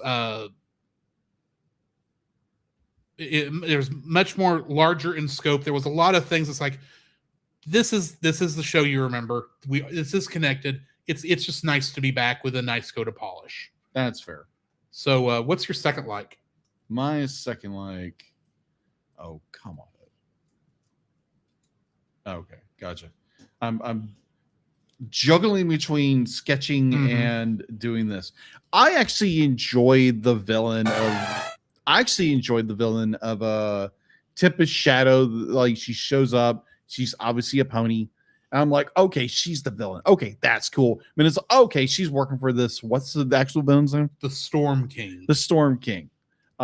Which I would half expect to be Hasbro in disguise. I suspect the writers were a little jab. We're jabbing a little bit at the corporate structure. But I'd be like the fact to be like they bring in an evil pony who wants to do this evil thing, and the more you discover who this character is, she becomes more and more sympathetic. You realize who she is. You realize that her desire is to gain her horn again. We don't know what happened to her horn. We do. We're like, no. Be like, at first we don't. And in the beginning, we don't. We don't understand like who she is. And then like once you get to the third act, you get where Twilight Sparkle, I think it's the main character. She's captured, and you get Tempest's story. You get who she was, how she doesn't trust people, and at that point, be like, Twilight Sparkle is I'm getting names right. It'd be like some of the names are kind of hard for me sometimes. Thanks, ADD and dyslexia. So be like, she had just be like dismiss her friends in the whole bit because she was angry in the whole bit, and now be like you have such a good princess of friendship dismissing her friends. Oh yeah, absolutely. It was such a great idea. We'll get into that. Yeah, we'll get into that. But I thought that was a really good idea. That you be like, you have your main character who kind of dismisses everybody, and now she runs into the main villain who she's captured, and has this be like, you don't trust anybody because they're going to always betray you. And because I think at that point, be like, our main character just feel like that everybody betrayed her. Be like, even though she was the one who betrayed everybody. But I love her development as a character. She's this very ruthless character. She's working for the Storm King. All she cares about is getting her horn back. She wants to be normal. And she's very powerful, obviously. And I think there's one issue where she does have to be like, oh, I can't control anything, but she controls it. Either that's nuance. But sometimes you get blinded by what you see as deficiencies. Yeah, you get blinded by instead of making your deficiency a plus. A plus or a blessing in the way. Yeah, working within your Working with your troubles. means. Yeah. But I do love the fact to be like when we get to the climax of the film, the final countdown, when our characters are exactly. To be like Storm King has this power now, and she's more like, hey, be like you told me, like, if I did this for you, if I did all these things, you give me my horn back. And he's like, what are you talking about? I was not gonna do that anyway. Be like, I've altered the deal. Pray I don't alter it any further. yeah, pray I don't, snap another part of you off. And it's like when that like she's been betrayed again, and Twilight Sparkle saves her, and kind of reigniting her old trust in people, where she starts to trust again, and she again, like Derpy, does give that ultimate sacrifice of turning the stone for people she just allied with, which I thought was a great move. And obviously they do bring her back, and she does learn. It's like, hey, okay, this horn does work, even though it's broke. And I liked her story. I liked Tempest. Like, and her real name was like, okay, that was a left field. It's more common for the show for that kind of a name. Okay, gotcha. But I actually did enjoy her story. It was like, okay, you have this very broken character who's willing to do anything to fix an abnormality. And I just love her. She has this redemption arc at the third act where she has her origin story revealed. And I was okay, that was a really, really good character. I was like, okay, I can hook a horn into that character. So that's my second like. You see what I did there? Yes, I see what you did there. My second like for this film is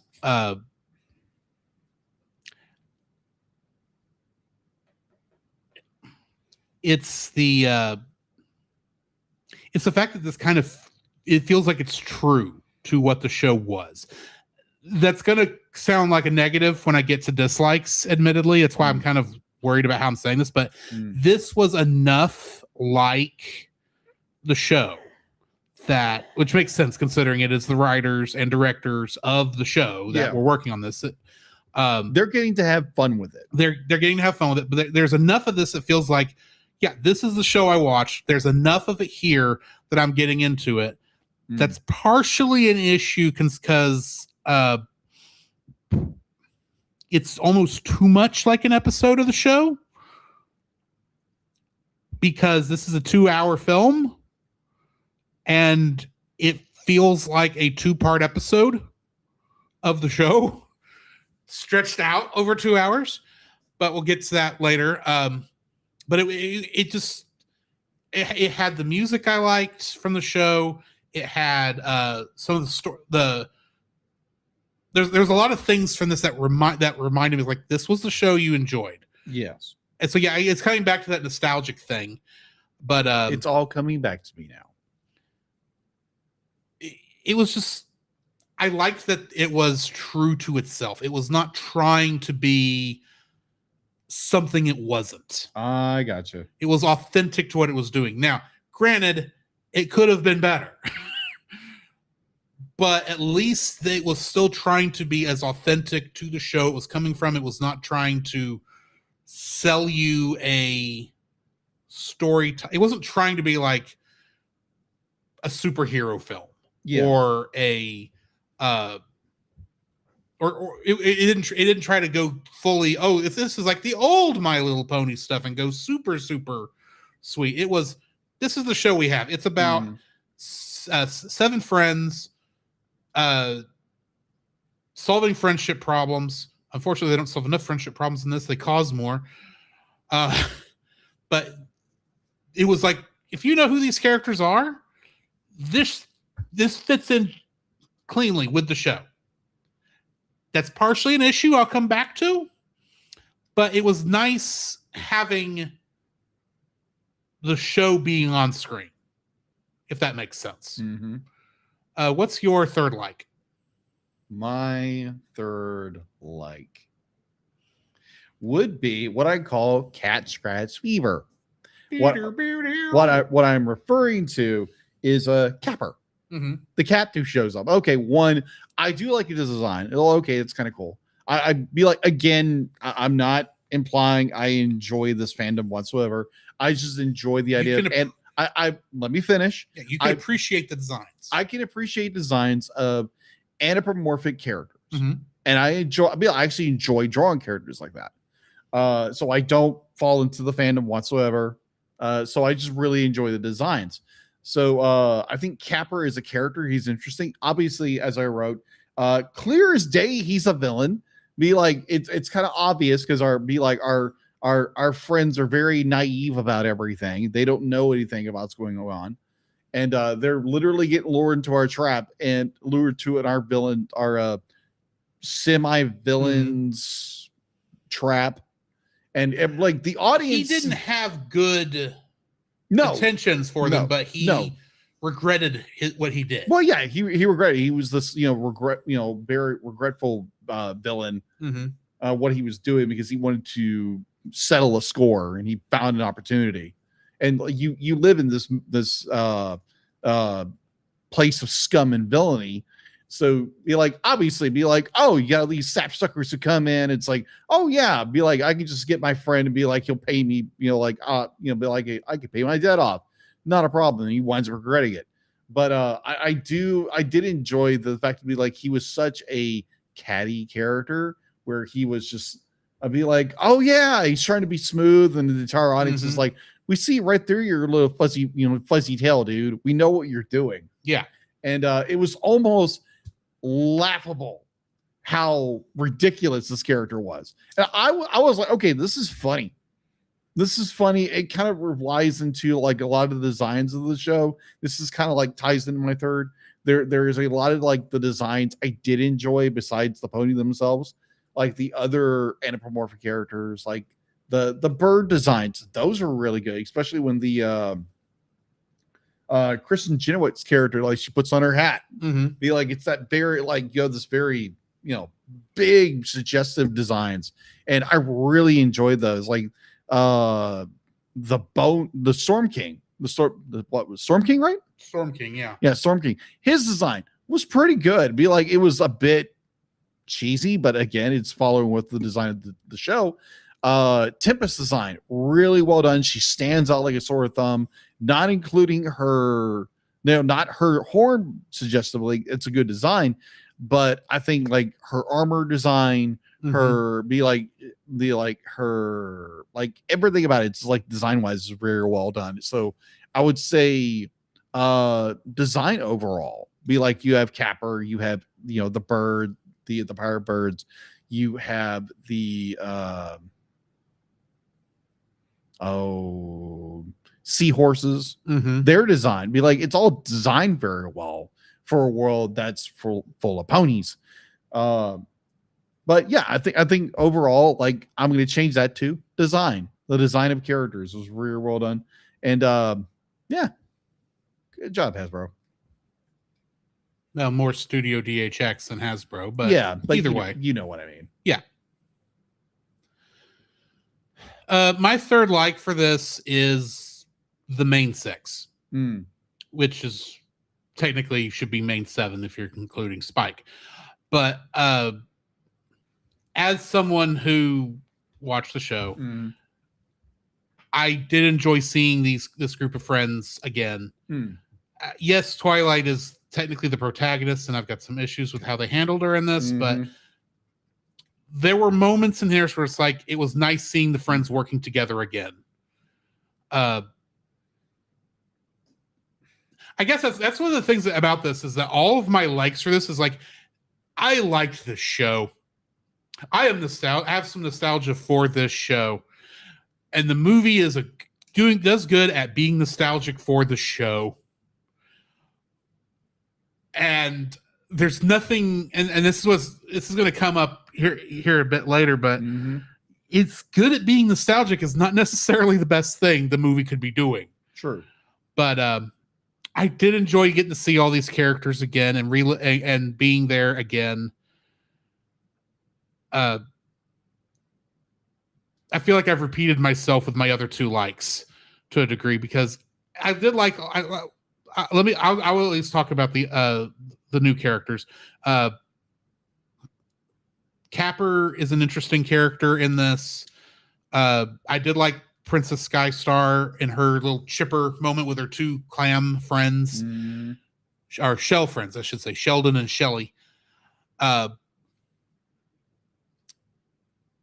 And then, of course, the bird pirates were an interesting thing to bring in. And like you said, their designs are very well done. Yeah. There's not a badly designed character in this. Agreed. Michael Pena's Grubber was very fun to watch, even if he got a little annoying from time to time. But the character's supposed to be a little annoying from time to time. That's fair. It's just, on the whole, this was a nice. It's like a nice glass of lemonade. Okay. It tastes good. It's good going down. It's sweet. It's tangy in just the right spots. And as long as it tastes right, it does its job, and it's refreshing. I got you. And that's the thing. Yeah, I would say that's the best thing of this movie is for me, is it was refreshing to watch this. It's not the greatest, which we'll get into in our dislikes, but I enjoyed watching. It was nice to return to this. I feel bad because it sounds like I'm going to start bashing this here in a minute, and I kind of am going to. Fair, but I do want to at least make it clear coming out of this. I enjoyed watching the film. It's not as good as the show was. Okay. And I think that's going to be made a little more clear when we get to dislikes. So, yeah, my third like is it's refreshing. It's refreshing to see this fun of a movie, and getting to go back to a TV series I liked without having to rewatch the whole series and deal with some of the things that come up with that. Right. Fair enough. So, shall we get into dislikes? Yes. I want to go ahead and get this one out of the way, and then I'll let you do yours. But got it. This show is painful. This is the first one of these tie-in movies that we've done. Mm-hmm. It's not the first one we've done where it happens in the middle of the show. Right. Because that technically would go to both He-Man and World's Finest as movies that, and technically Batman Mask of the Phantasm, and we've done a couple of these, but in all of those, the characters that were all of the characters were introduced to the movie audience. Yeah. When we were talking Wednesday and you were telling me your first reactions to this, obviously you didn't go into a lot of it because you wanted to save it for the show. Right. Which is fair. I remember thinking, yeah, there's stuff, especially when I rewatched, there's problems with the film, but I wasn't able to put my finger on it. That's fair. On what the issue was. Because I was able to follow it, but then I watched the show. That's fair. And when you said you had some problems with it, got me to thinking, okay, let's back up and reapproach this from the point of view of someone who's never seen the film, or someone who's never seen the show. Because as a movie, you are selling to a different audience. There's a high chance that people who have never tried the show before and want to try something connected, they're going to go to the movie first, because you can easily watch a film without having to really invest a lot, and you can kind of get an idea of what something like this is. Yeah. The movie expects you to have seen the show. Yes. And that would be fine if they at least gave us a scene to say, here's the characters. Here's who these people are. Here's why these 7 characters who couldn't be any more different from each other, here's why they're friends. And I'm not asking for a whole lot. I'm asking for them to redo the beginning. The first couple moments of this movie. Because here's what problem one of those deleted scenes actually explained why Twilight was the Princess of Friendship. Oh. Not a whole lot, but it did explain, at least go into some depth. Got it. And I'm thinking if you started there, had the fly into the, to Canterlot for them setting up for the festival, but then have at some point as you're getting, settled into that area, someone say, hey, has anyone seen Twilight and her friends? And say, oh no, a friendship problem came up outside town. They're taking care of it. It says, oh, surely everything will be all right. And then you do a smash cut. Yeah. To them, like, I don't know, just for fun, we'll say they're fighting Lord T-Rex as a nice little throwback to the very first movie, since T-Rex came from that movie. Have them fighting him, and by fighting, I mean, I say fight, but dealing with that problem, and basically have it come down to he was somehow being controlled by the Storm King's forces somehow, and kind of lead that in and have them take care of that problem, and then say, hey, we got to hurry back to Canterlot for this friendship festival, and then fly back. And that gives you a chance to get to know all of these characters that are our main characters, start setting up the plot instead of having come out of nowhere. True. And just give us that nice little intro. Granted, this intro is very much like how the show would have done it. And that's part of the problem. This is not the show. This is a movie. You need to introduce your characters. You need to be a little bit, either go special occasion with this. I'm not saying change the rest of the film. I'm just saying change this opening to give us a little bit more. Let us start this film with a bang and get people interested in it, show some excitement. So that way, in a very short order of them doing this kind of battle or whatever, that you get to see how each of the characters operate. You get to see how they work together, and so that way, when you get to Storm Tempest showing up and freezing everybody, and Twilight and the crew escaping, you understand that these aren't just 6 ponies and a dragon that happen to leave at the same time. That there is a bond between these characters, and you get to know who these characters are before the adventure starts. Because I knew exactly who these characters were. You didn't. Exactly. And that kind of, the fact that there is that, you should have been able to enjoy the film as much as I did. Maybe not quite as much without the background, but at least have more of an inkling of what was going on. Yeah. Than coming in like I understand you come into an episode and you're like, yeah, you don't know who any of these characters are, and you guys, but you're go into it knowing that. Movie, you're expecting to go into a film that shouldn't require any foreknowledge of who anybody is. Yeah. And they didn't really work. This movie was not really made with that concept in mind. So my first dislike for the film is that it's not very newcomer friendly. Agreed. For a show about, made for little kids who aren't necessarily going to remember everything. Sure, they may not need that kind of information, but you're selling to 2 groups always with Gen 4, the original demographic and the adult demographic. You've got to sell to both. And unfortunately, for the second demographic that would have been trying My Little Pony out for the first time with this film, you let them down because you didn't give them any introduction to who any of these characters are or why you should care. And that will lead into my second dislike that'll come up later, because one of these characters, you don't even know why you should care about them.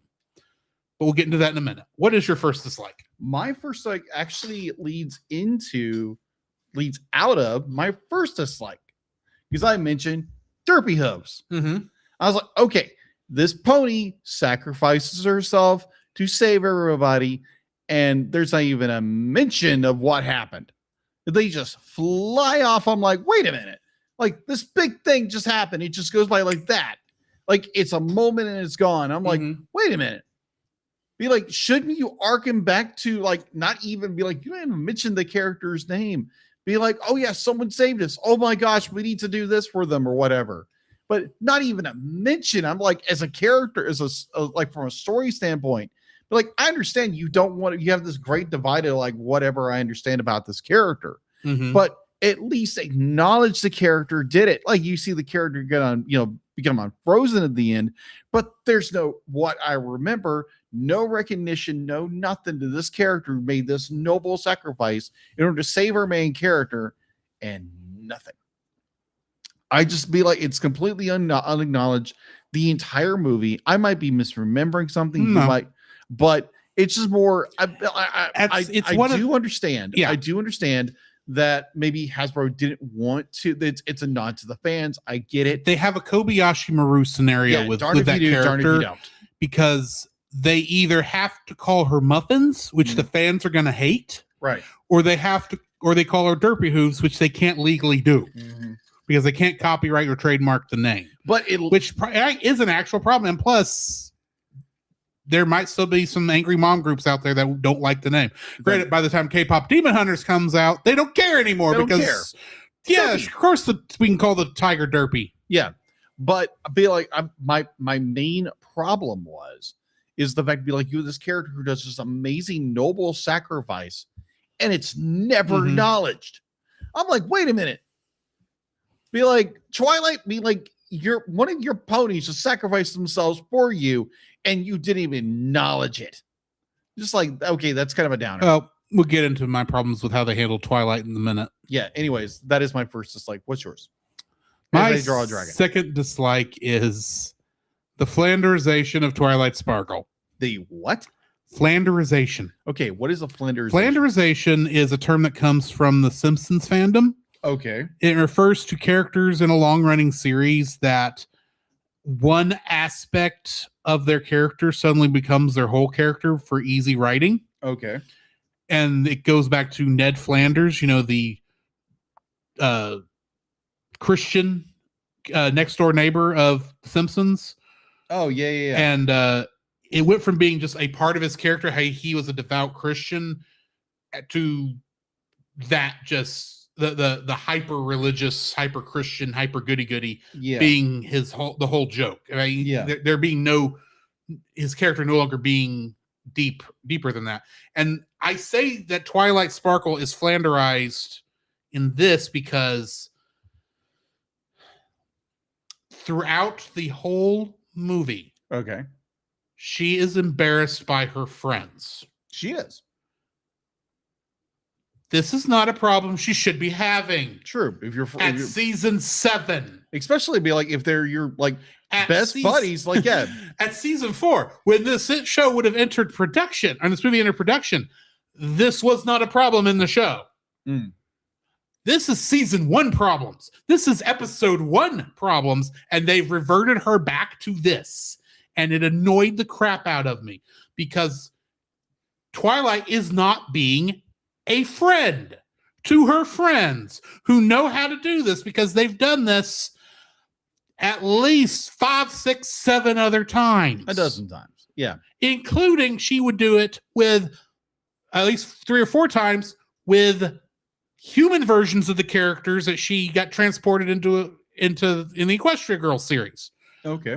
This is nothing new. She should know. She knows exactly every single one of her friends' strengths and weaknesses and why they're acting the way they are and how they usually go about their usual strategies with this.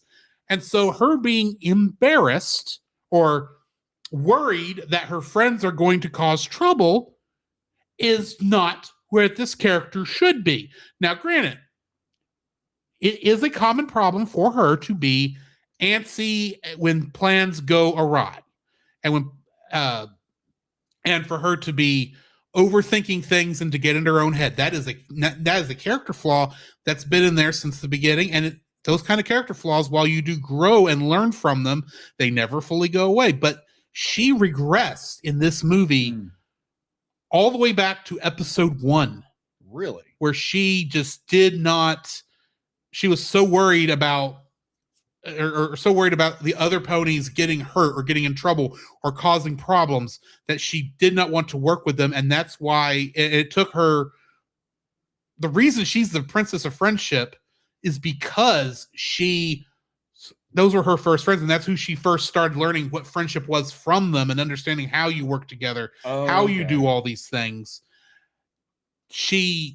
By season 4, when this movie would have entered production, she didn't have these kind of problems. Yes, she trusted all of her friends, that even when they did things that get you angry, because that happens from time to time, she trusted her friends to have her back when stuff hit the fan.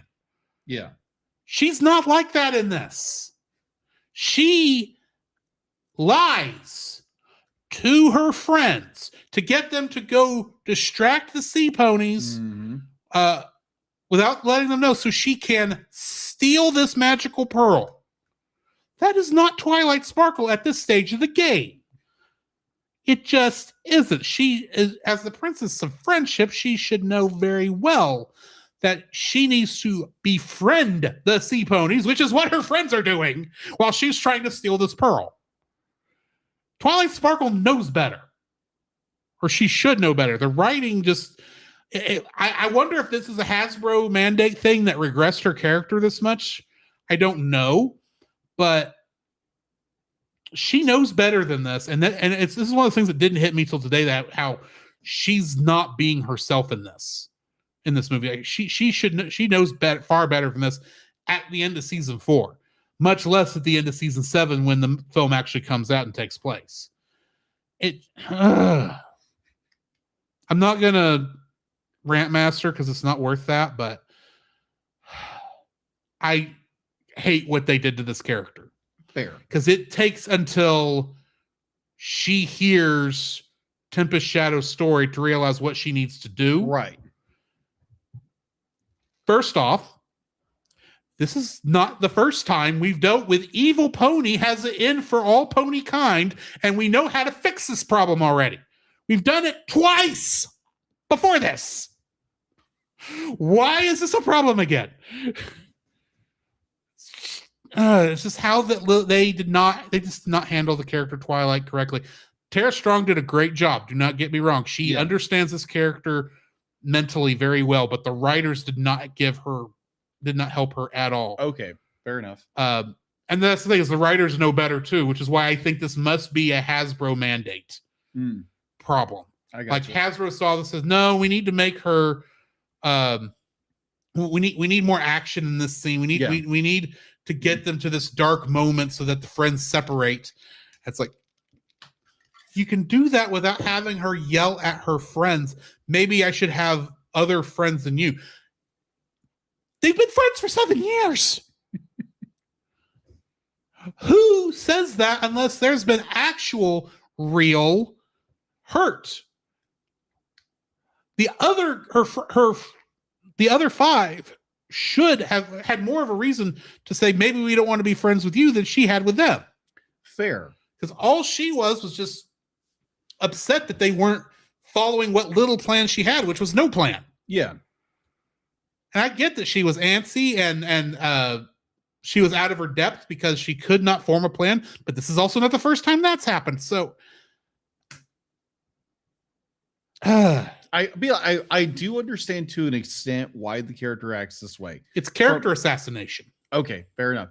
But understanding from strictly watching a movie without context of anything else, I understand why she's stressed out as much as she is, because she's in charge of this event, this and this and this. I understand she's stressed, but at the same time, I'm not condoning her actions or the character's actions. The way she behaves around her friends, it just makes no sense that she literally disowns her friends over something she did out of a desperation to do something. It just makes no sense for a character.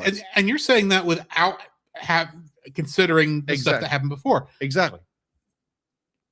She knows she has to fight for her friendships, and she should have been fighting for those right then. And she should have known at some point, hey, perhaps what we really need to do is find out more about this Tempest Shadow, maybe, and then figure out what we need to do to help her understand that she doesn't have to be like this. Understand who she is, so we can understand why she's doing this. Fair. She never does that until she's forced to talk to her. Mm. It's like, Twilight, that should have been step one once you were safe. Anyway, but sorry. I do agree. It's kind of a character assassination. It's character assassination, and they should have wrote Tempest more into Twilight's the cruise, the main six's adventure to the hippogriffs. Yeah, I'd be like, I do see where, like, I do agree that they be like they should have done a little more. Be like, again, I don't know all the context. I don't need the context to it, but I think story wise, it'd be like it was be like you have this moment where it's like, yes, you have a character who's under a lot of stress. She doesn't know what she's doing, and she is a bit embarrassed by her friends. Okay, but again, to literally snap at them for trying to tell you, be like, hey, you should have trusted us. Yeah, instead of like using us, and you snap and be like, I don't want to be friends with you anymore because you didn't follow exactly what I told you to do. And admittedly, but you're the one doing the the bad deed. You betrayed us, and now you're gonna say I don't want to be friends with you. It's like, okay, that's kind of a low blow story wise. Mm-hmm. Be like, it should have been like, this is your main character. Be like, should have rose above it, but she didn't. Or here's the thing, I almost am fine with them even having the scene where they are backbiting against each other in that moment, because a lot of crap just happened. They're naturally angry at each other. Yeah, exactly. It should have fixed it. She should have, when she realized what she said, there should have been more acknowledgement on her face. That's like, I didn't actually mean what I just said. Yeah, because the way they animated it, to do that, but the way they animated it, it really felt like Twilight meant that. Yeah. And there was no reason for her to mean that in the context of the story we had. Yeah. Yeah, I think be like, from a story wise, be like, you have characters who get blow up on each other. They say things they don't mean. And it'd be like, it should have been like the acknowledgement, like, okay, I said something and you heard that horror that I said that. Yes. And we didn't get that moment. We got it slightly. Where she's like, and everybody walks off. Yeah. Like, and admittedly, it should have been a vocalization. Be like, I didn't really mean to say that out of anger, because we all say that when we're angry. Like, we say things we don't mean. Yeah, exactly. And admittedly, they did need some time apart for a little bit, and yet that's when Tempest Shadow took advantage of her being alone. And admittedly, the others did point out, it's like, hey, we probably should go back to Twilight now. Probably. And it's like, okay, y'all at least are understanding, like, you're angry and you need some time apart, but we got things to take care of and to do. It's just, it felt like that moment, it was just so not right. It's like something about that where it's like at no point do we see, we didn't see Twilight's strengths before that point. Okay. So her fall and saying something like that, I don't think had the impact it needed to have. But anyway. Yeah. What was your second dislike? My second dislike, hold on.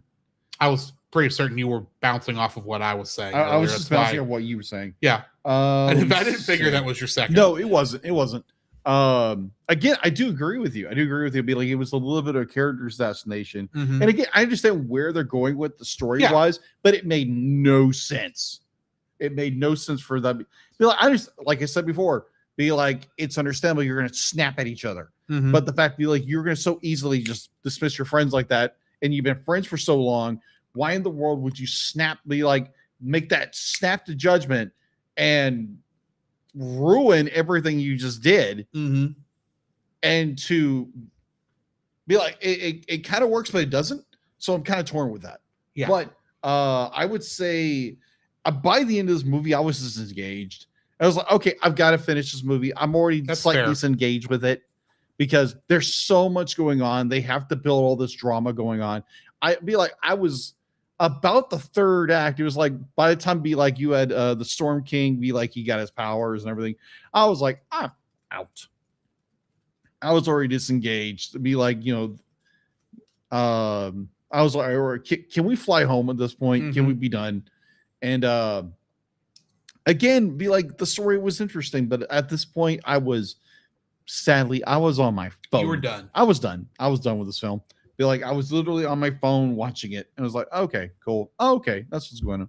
Okay, I've been there. I was There's just been a done couple with it. movies we've done that I've been like that with. Yeah, but I think it's just more like there was just so much going on, and just I'm like, okay. At one point, I think it was just right after the little snafu of Twilight Sparkle blowing up on her friends for something she did.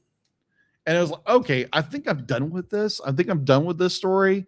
But obviously, I got to finish it for the movie, for the review. But I think at that point, I was done.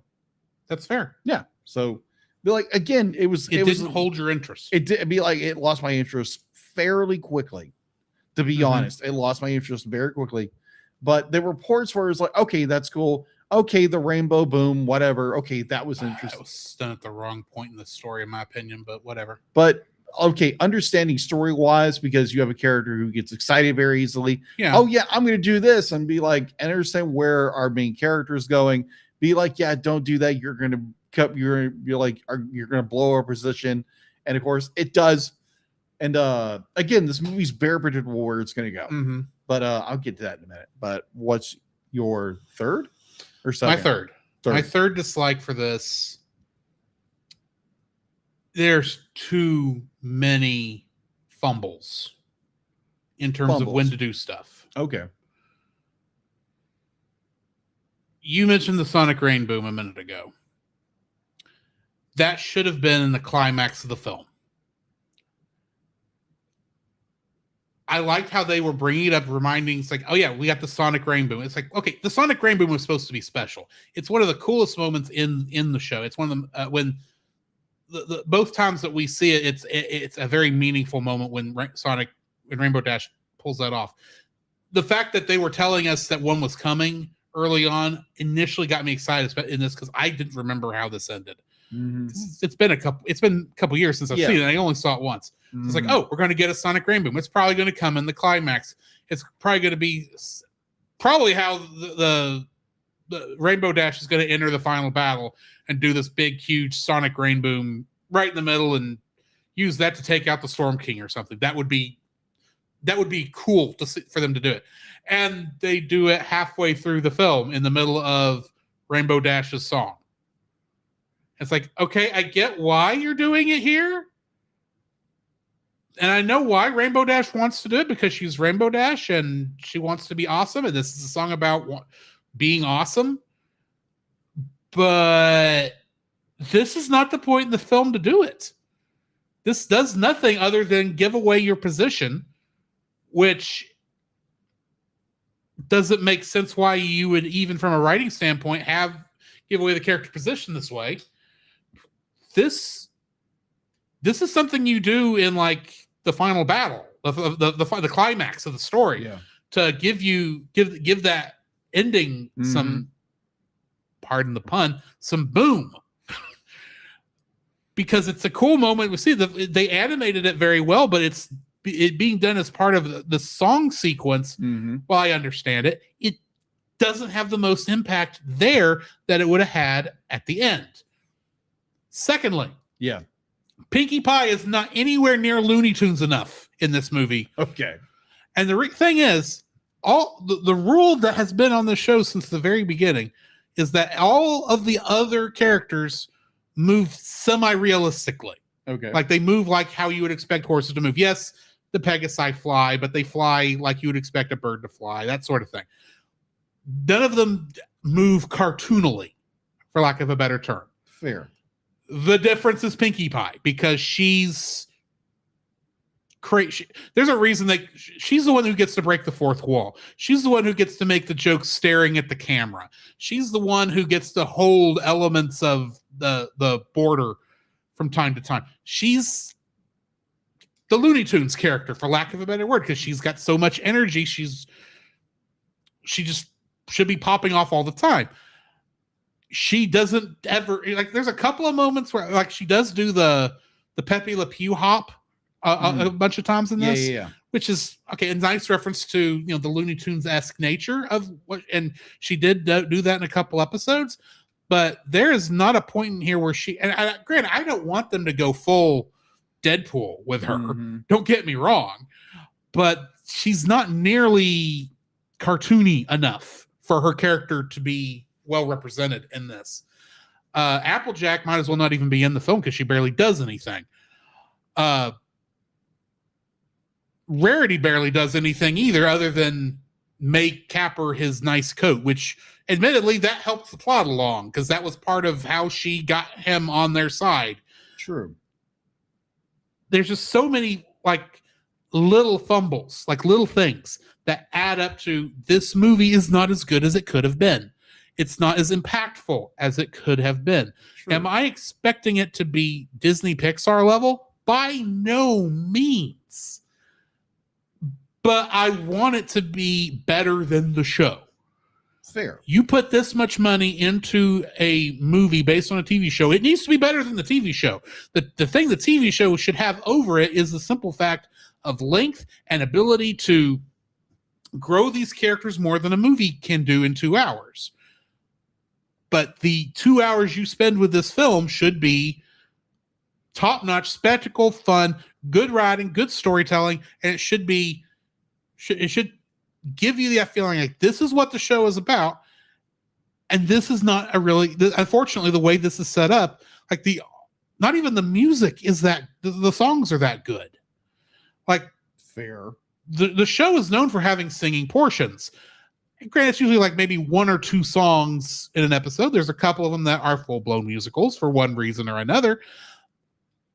But none of these, like, Open Up Your Eyes is the best song on this soundtrack. Okay. The villain song. Yeah. And granted, villain songs are usually better in general. Right. On most animated movie soundtracks. But it doesn't even hold a candle to half of the songs from the show. Because it just doesn't. I'm sorry.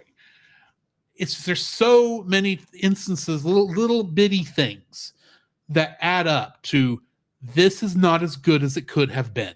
It should have been better. In so many ways, the biggest problem I have with this, as much as I praised it earlier for being, it represented the show, the problem is it's too much like the show. It should have been a movie that sells people on giving the show a try. And I don't think it does that very well. Okay. So that's my third and final dislike for this film. What's your third? My third and final dislike. I'm sketching over here. Yeah. I've already done the cover. I'm just doing an alternative cover because it's like, that's a cool idea. I didn't think about that. So Yeah. I'm just sketching it. I'll show you guys in a minute when I'm done. When I get done with my likes. My third dislike in this film be like, it's so predictable. The entire movie to me was like, okay, that's coming. Okay. There's no, because I think I lost interest in the movie because there's nothing that like you knew how there was, you knew it was going to, the way it was going to end was Tempest Shadow was going to change sides at the end because the Storm King was going to betray her. Yeah, of course. Because you knew that. There's so many little plot beats we've seen over and over. Because again, what is there? I think there's like eight or nine plot beats that are just universal. Yeah, I think something like that. And this movie uses all of them. Be like, okay, the characters are going to do this. Be like, you have your climax and there's not really a downbeat in the second act. Yeah, where our characters break up and our main characters captured. We get the backstory to our villain. We get the reveal to the main villain. He's more of a goof. Be like, oh, I'm powerful and this kind of stuff, and he's more of a goof. And it's just more like there was no like moment, no shock moment, no, oh my gosh, I didn't see that coming. Be like that was I didn't predict this was happening. This story was just beat by beat by beat predictable. I think what's interesting, I lost interest in it. That's why I lost interest. Because the story just was like, this is just shot. Be like, I don't know how to describe it. It's just more predictable. It's predictable. It was such a predictable story. Again, the only thing that shocked me was more, it's okay, you get the big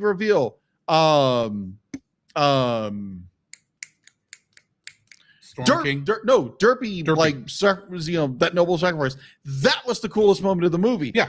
Everything else is like predictable. You go into a lane you don't know. Oh my gosh, you run into a character who's trusting. Oh my gosh, he's going to try to sell you out. It doesn't work. You escape. Oh, it's paint by numbers. It's paint by numbers kind of movie.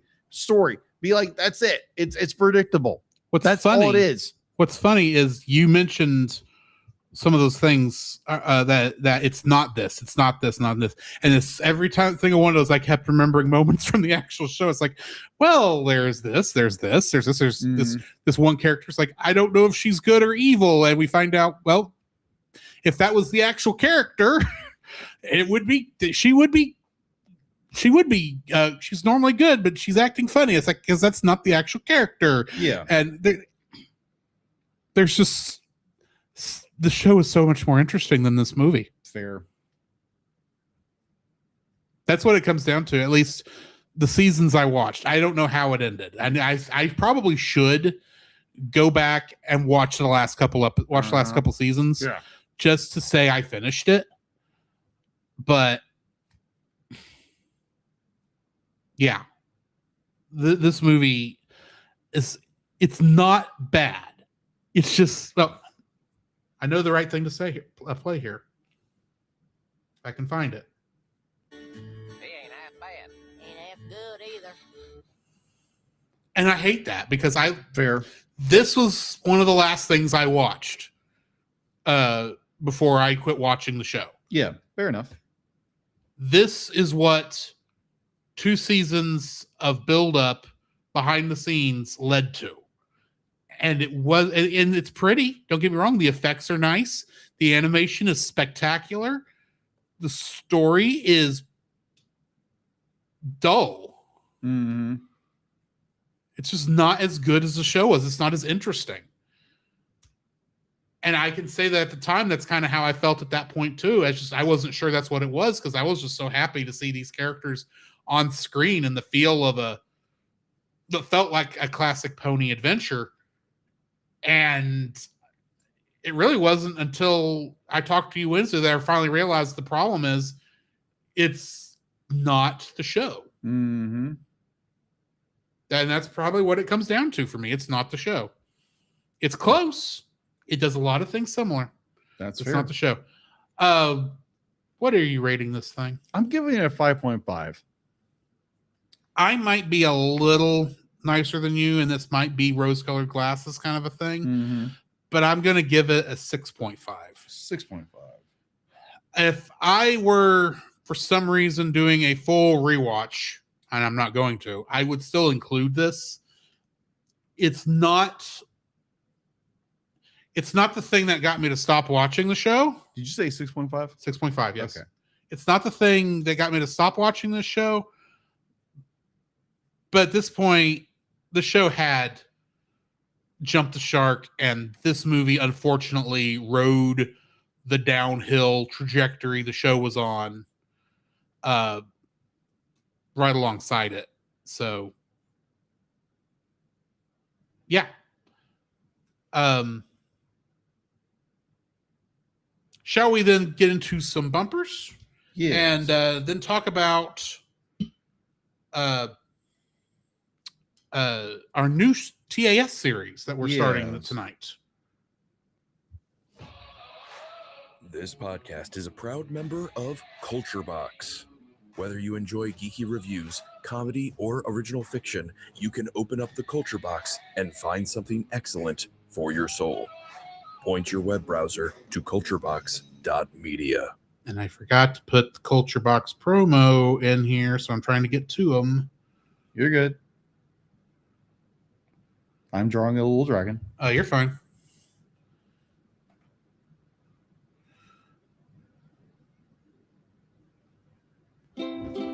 This week, we suggest checking out Geek Devotions, especially if you're hearing us live and you happen to be in the Shreveport area and happen to be going to GeekCon. Go check out their booth. Yeah, and Gallus has got a new book out. New book out.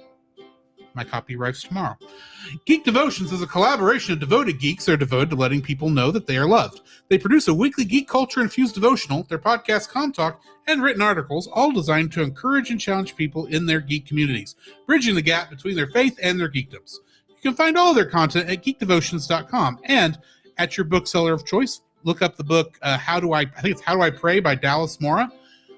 It's not very expensive. It's not very long, but you should go buy his book. The Cellcast would also like to thank the following patrons. Artsy Steph, PaulJPowers.com, Book of Gaming, Char, Edwin Gonzalez, and the Monster Island Film Vault. Thanks, Nate. If you would like to have your name shouted on the show, plus episodes for our Patreon exclusive show, We're Just Super Saiyan, you and our extra TAS episodes for X-Men 97 Season 2, you can donate to our Patreon at the $1 level. And at the $5 level, you can get all that, plus uncut episodes of the Cellcast with no ads, and plus special art from Jacob. And then at the $10 level, you can force us to review a film of your choice within reason in 2027. One of those slots is already taken. Hurry and get those while you still can. Also, please go check out our Redbubble store for stickers, t-shirts, and various other things. Links are in the show notes. And if you want to support us without spending any money, please rate, review, and subscribe to us wherever you found us, and share us with your friends. And I didn't get the bumper yet for TAS. I'll have that next week. It's all good. So, be like, I want to do something really fast for our viewing community. Yes. So, the entire time, because again, I've already done the cover art for this. Mhm. It should be coming out at some point whenever you get this edited. Sometime this week. Sometime this week. So you probably can't see that, but Hang on. I'll see if I can get it in closer to the camera so that Yeah. the backlight will. yeah. There we go. There we go. So yeah, Spike the Dragon with muffins. Yeah, with Muffin. With a muffin. With a Muffin with Dragon Balls on it. And he's wearing a Dragon Ball gi. Not the muffins. Yeah, not the muffins, but it's more. I had to draw a muffin into it, so Fair. yeah. So ever since this is not the official cover art, it's just more. Okay, this was a fun idea because again, I have my iPad. Maybe I'll use it for the Patreon album art. Maybe I could do something like that. yeah, could. Artsy suggests we could always put it in Discord or Messenger. So That's what I was thinking. anyway, Anyways, tonight we begin Dragon Ball Z Abridged, although technically we already did. Oh, you know what we forgot to mention? Next week's movie. yes, Next week, we're looking at Teen Titans Go versus Teen Titans. my pick. This will be interesting because I don't think either one of us really like Teen Titans Go. It's not bad. It's just not great. No, because we like if you grew up like or not growing up, like this came out when we were in college. Like Teen Titans was amazing. Yeah. And what I understand with Teen Titans Go, they just the humor they kind of went with that and cranked it to 11. Mm-hmm. And a lot of people didn't like it. So I'm curious what they did with this movie. Yes. So that's why I picked it. Well, I know there's an episode of Teen Titans Go where they actually are talk about the original Teen Titans TV show. So Yes. anyway, if you are listening, this is not true on the live show, but if you have have listened to our RSS feed, you've probably already heard our Dragon Ball Z Abridged primer. So I won't go too deep into that. But tonight we are going to be looking at the first 3 episodes, The Return of Raditz. Wait. And They All Lived Happily Ever. And Happily Ever Afterlife. These adapt manga chapters of Dragon Ball 195 through 206, episodes 1 through 6 of the original Dragon Ball Z anime, and episodes 1 through 3 of the Dragon Ball Z Kai anime. Synopsis for this episode. On a peaceful farm, when a space pod crashes down onto Earth into a farmer's marijuana patch, Piccolo is interrupted by the alien. He explains to Goku that he is actually part of an alien race called the Saiyans and that they are brothers. Goku and Piccolo catch up to the alien who kidnapped his son Gohan. The two put their differences aside and make an effort to team up to save him. The Z Warriors learn about the approaching threat of the Saiyans and begin to train. Meanwhile, Goku enters the afterlife after he died in that battle and prepares to run across the perilous Snake Way. The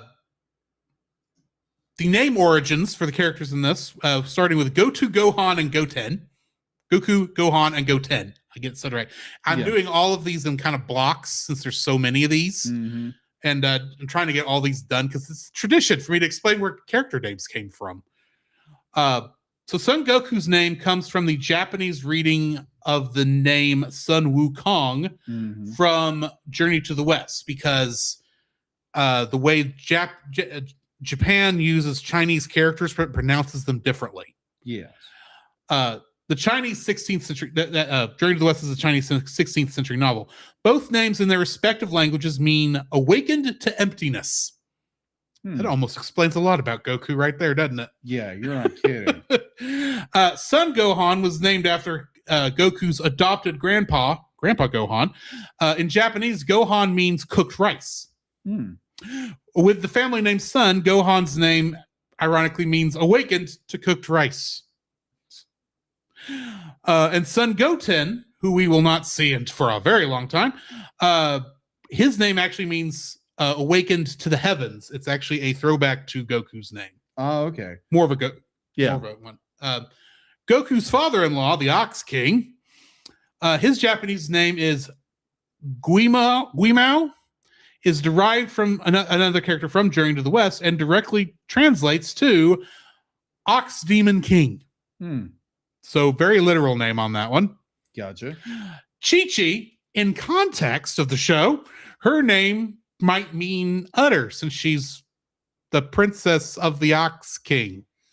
Because her name is actually the Japanese baby word for milk, specifically that kind of milk. Oh my gosh, I did not think that. Wow, okay. Yeah. Poor Chi-Chi. And that's all the names I've gotten for this one. Oh my goodness. Next week, I will be doing the rest of the Z Warriors, the main Z Warriors. I gotcha. Master Roshi's beer turning into various other juices is a reference to the censorship applied to the original Dragon Ball Z and many other anime when brought to the U.S. To make sure the show would meet broadcast standards for programming, because you can't have beer on a kid's show. No. Oolong mentioning that you could wish for panties refers to the very first wish of the Dragon Balls made in episode 12 of the first anime, when he didn't wish for Bulma's panties, and in the American version he just says the most comfortable pair of underwear. But yeah, definitely more comedic at the beginning of the show. Oh my goodness. Of the original show. People mistaking the Dragon Balls, when they first hear about them, as the Dragon's balls, is the oldest joke in Dragon Ball, made by Akira Toriyama himself in the very first chapter of the manga. So if anyone who thinks that joke is original, you're wrong. Oh my goodness. Wow. We have the beginning of several running jokes starting in this episode, including the Krillin owned count. Oh, in this case, he was slapped through a house. Yes.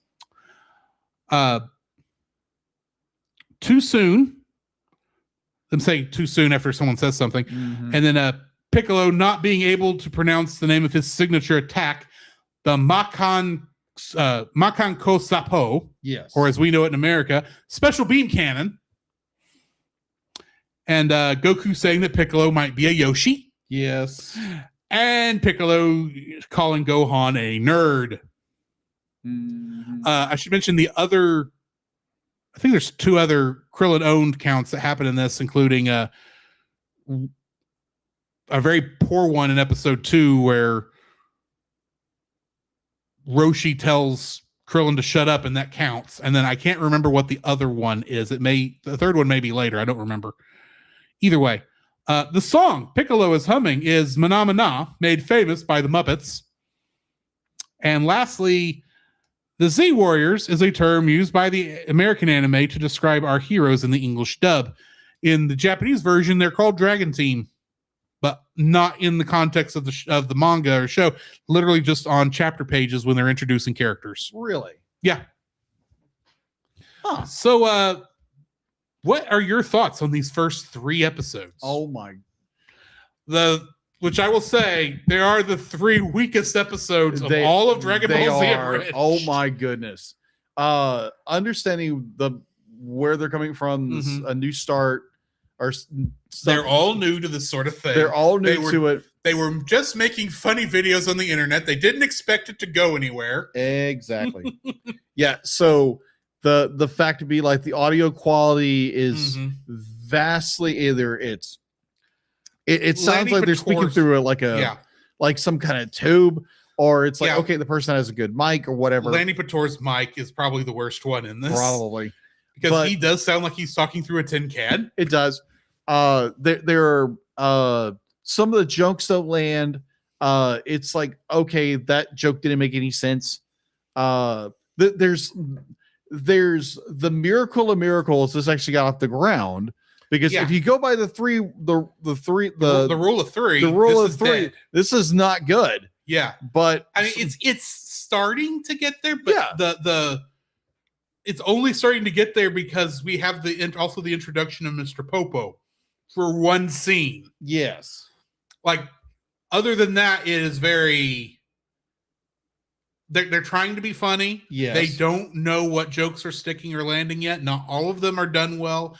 The worst one to me is the bit where Raditz has a different voice actor and they fight about it off screen, and then it changes to another voice actor. Yeah, that was a bit weird. It's odd. It's not. It is. And I want to say honestly, I think it's the worst joke.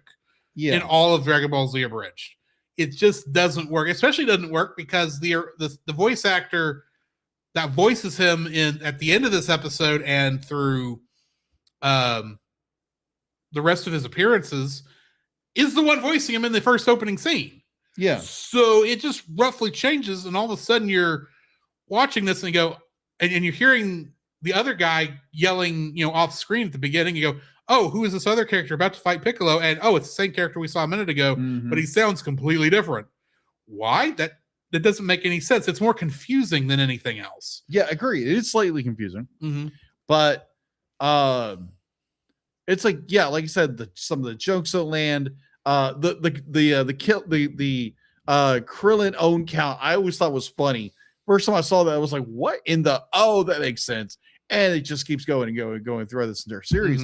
But this is a very rough start for our boys at Team 4-star.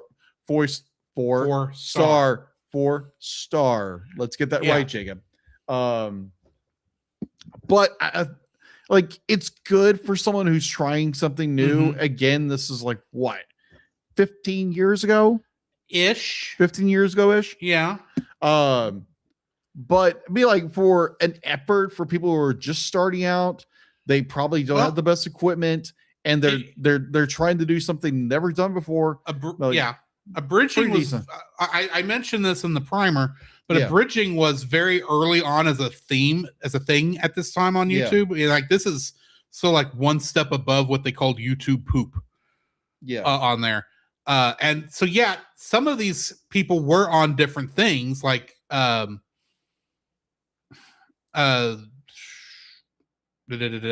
Lanny Pator actually did a couple of other things before this, which is crazy when you consider how bad his mic sounded. And then some of the others were on some other things here and there. Go back and listen to the primer if you want to know more about that. But this was still all kids doing stupid stuff after college let out for the day and after they got done with work. They were not intending this to be a big money-making deal or to be as popular as it was. They were just having fun, and for the most part, college students fine. Having fun. Yeah, and for the most part, that's fine. But when you're looking back on it now, it's a miracle. Anyone who does the let's watch reaction things gets past these first couple episodes, and the Team 4-star guys admit this because they hate this first episode. The other two are a little better, but the first one is just bad. And what does not help it right now is that Chala Head Chala, the theme song they use throughout the show, it's now been copyright stricken on most of the videos. So you get these blank spaces in the audio where it feels like you're missing stuff. It's a shame that happened. That's because that's happened within the last year or so, I believe. But I don't hate these episodes. They're just the weakest ones, and it goes it climbs from here. This is the lowest point of it, but in fact, honestly, I think it's really in the next set of episodes where it starts getting better. It starts getting into what we think of as the show, and it's definitely there when we get to the very first episode I watched, which won't be until two episodes from now.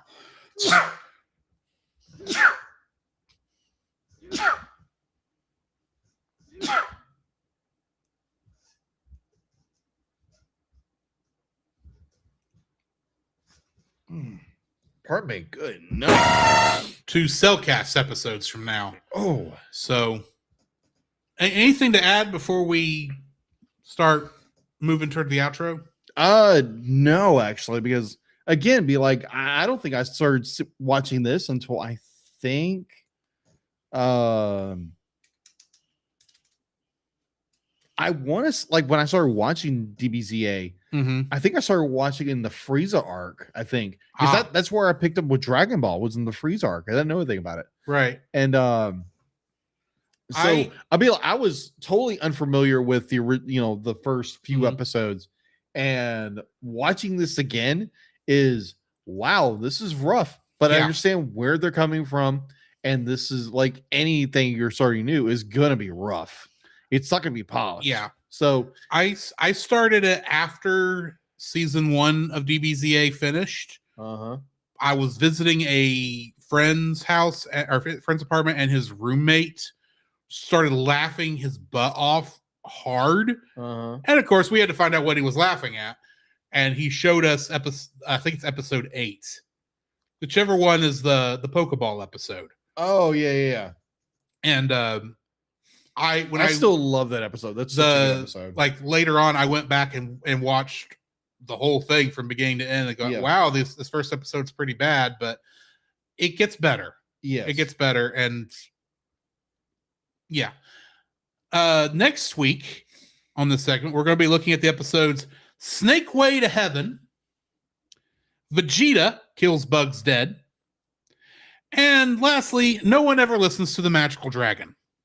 So join us next week for that, along with Teen Titans Go versus Teen Titans. But I guess join us next week for that. But in the meantime, this has been Drew. This is Jacob. And we'll catch you in the next frame. To follow Jacob and Drew's individual internet exploits, check out the Linktree links in the show notes. You can email us at thecellcastpodcast@gmail.com. Follow us on Twitter or X at @cast_cell. Follow our Facebook page, The Cellcast Podcast, and join our Facebook group, The Cell Nation, our YouTube channel, Cellcast, and our Rumble channel, The Cellcast Gaming. You can join us every Friday night at 7 p.m. Central for our live recordings of our episodes on Twitch, Facebook, YouTube, and Rumble. You can also join Drew on those same streaming channels on Tuesday nights at 8 p.m. Central for gaming streams. You can listen to our podcast on Apple Podcasts, Spotify, or anywhere else fine podcasts can be downloaded from. Please rate and review us where you found us. Our theme song is Drop and Roll by Silent Partner. Our bad movie theme is It's Party Time by Gregory Snegoff, with additional audio from the film Titanic: The Legend Goes On, and remember, that's Cell with a single L.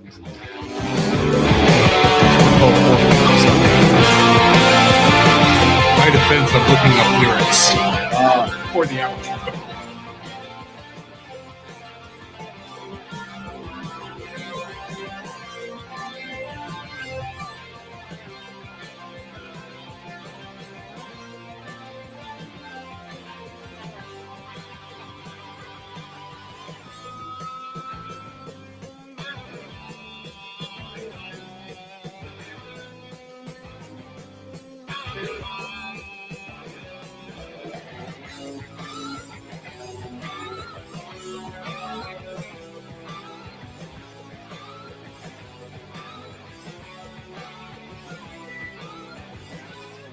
changed my mind. I don't want to do that one. Okay. So if you got another outro, No, I don't actually. I've got nothing. I really don't have I don't anything either. Be like I've had an idea of one of the old songs, but it's like I don't think this actually fits. So okay, fair enough. Drew might throw something in. I may be throw like some later on. Whatever. You know what? I like trains. That'll work.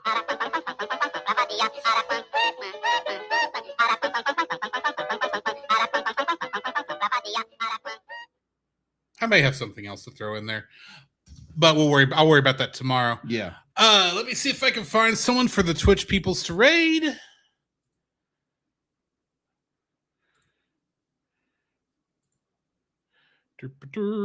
Oh, by the way, hi Bobo, how are you doing? Hey, Bubba.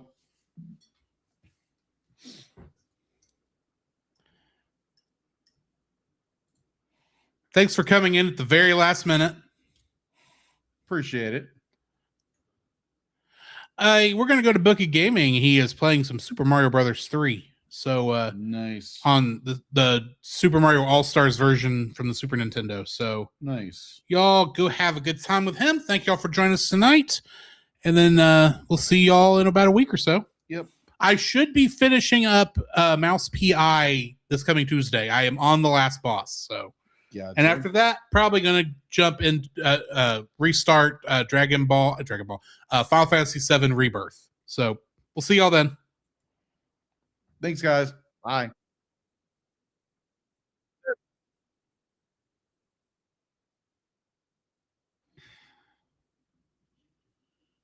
That wasn't as bad as I was afraid. No.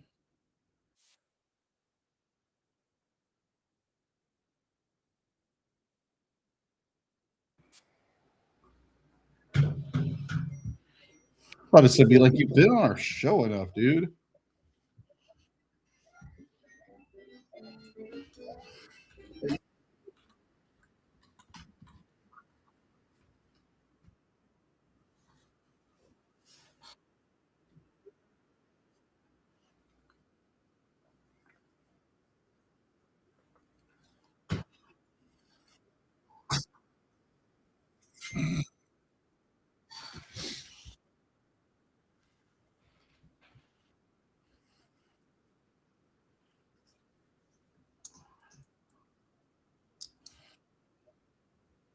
Where if this involves a horse.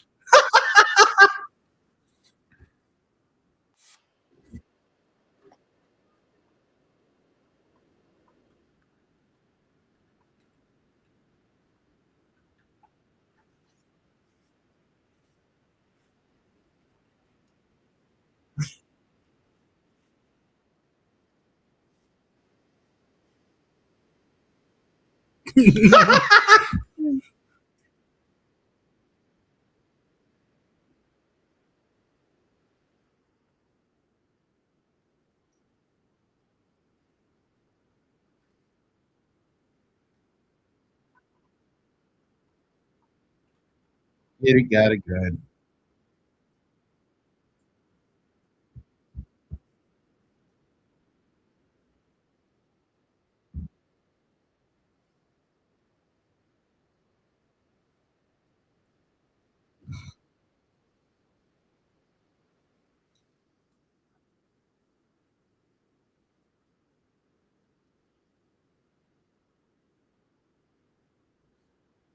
Play both of my audio clips.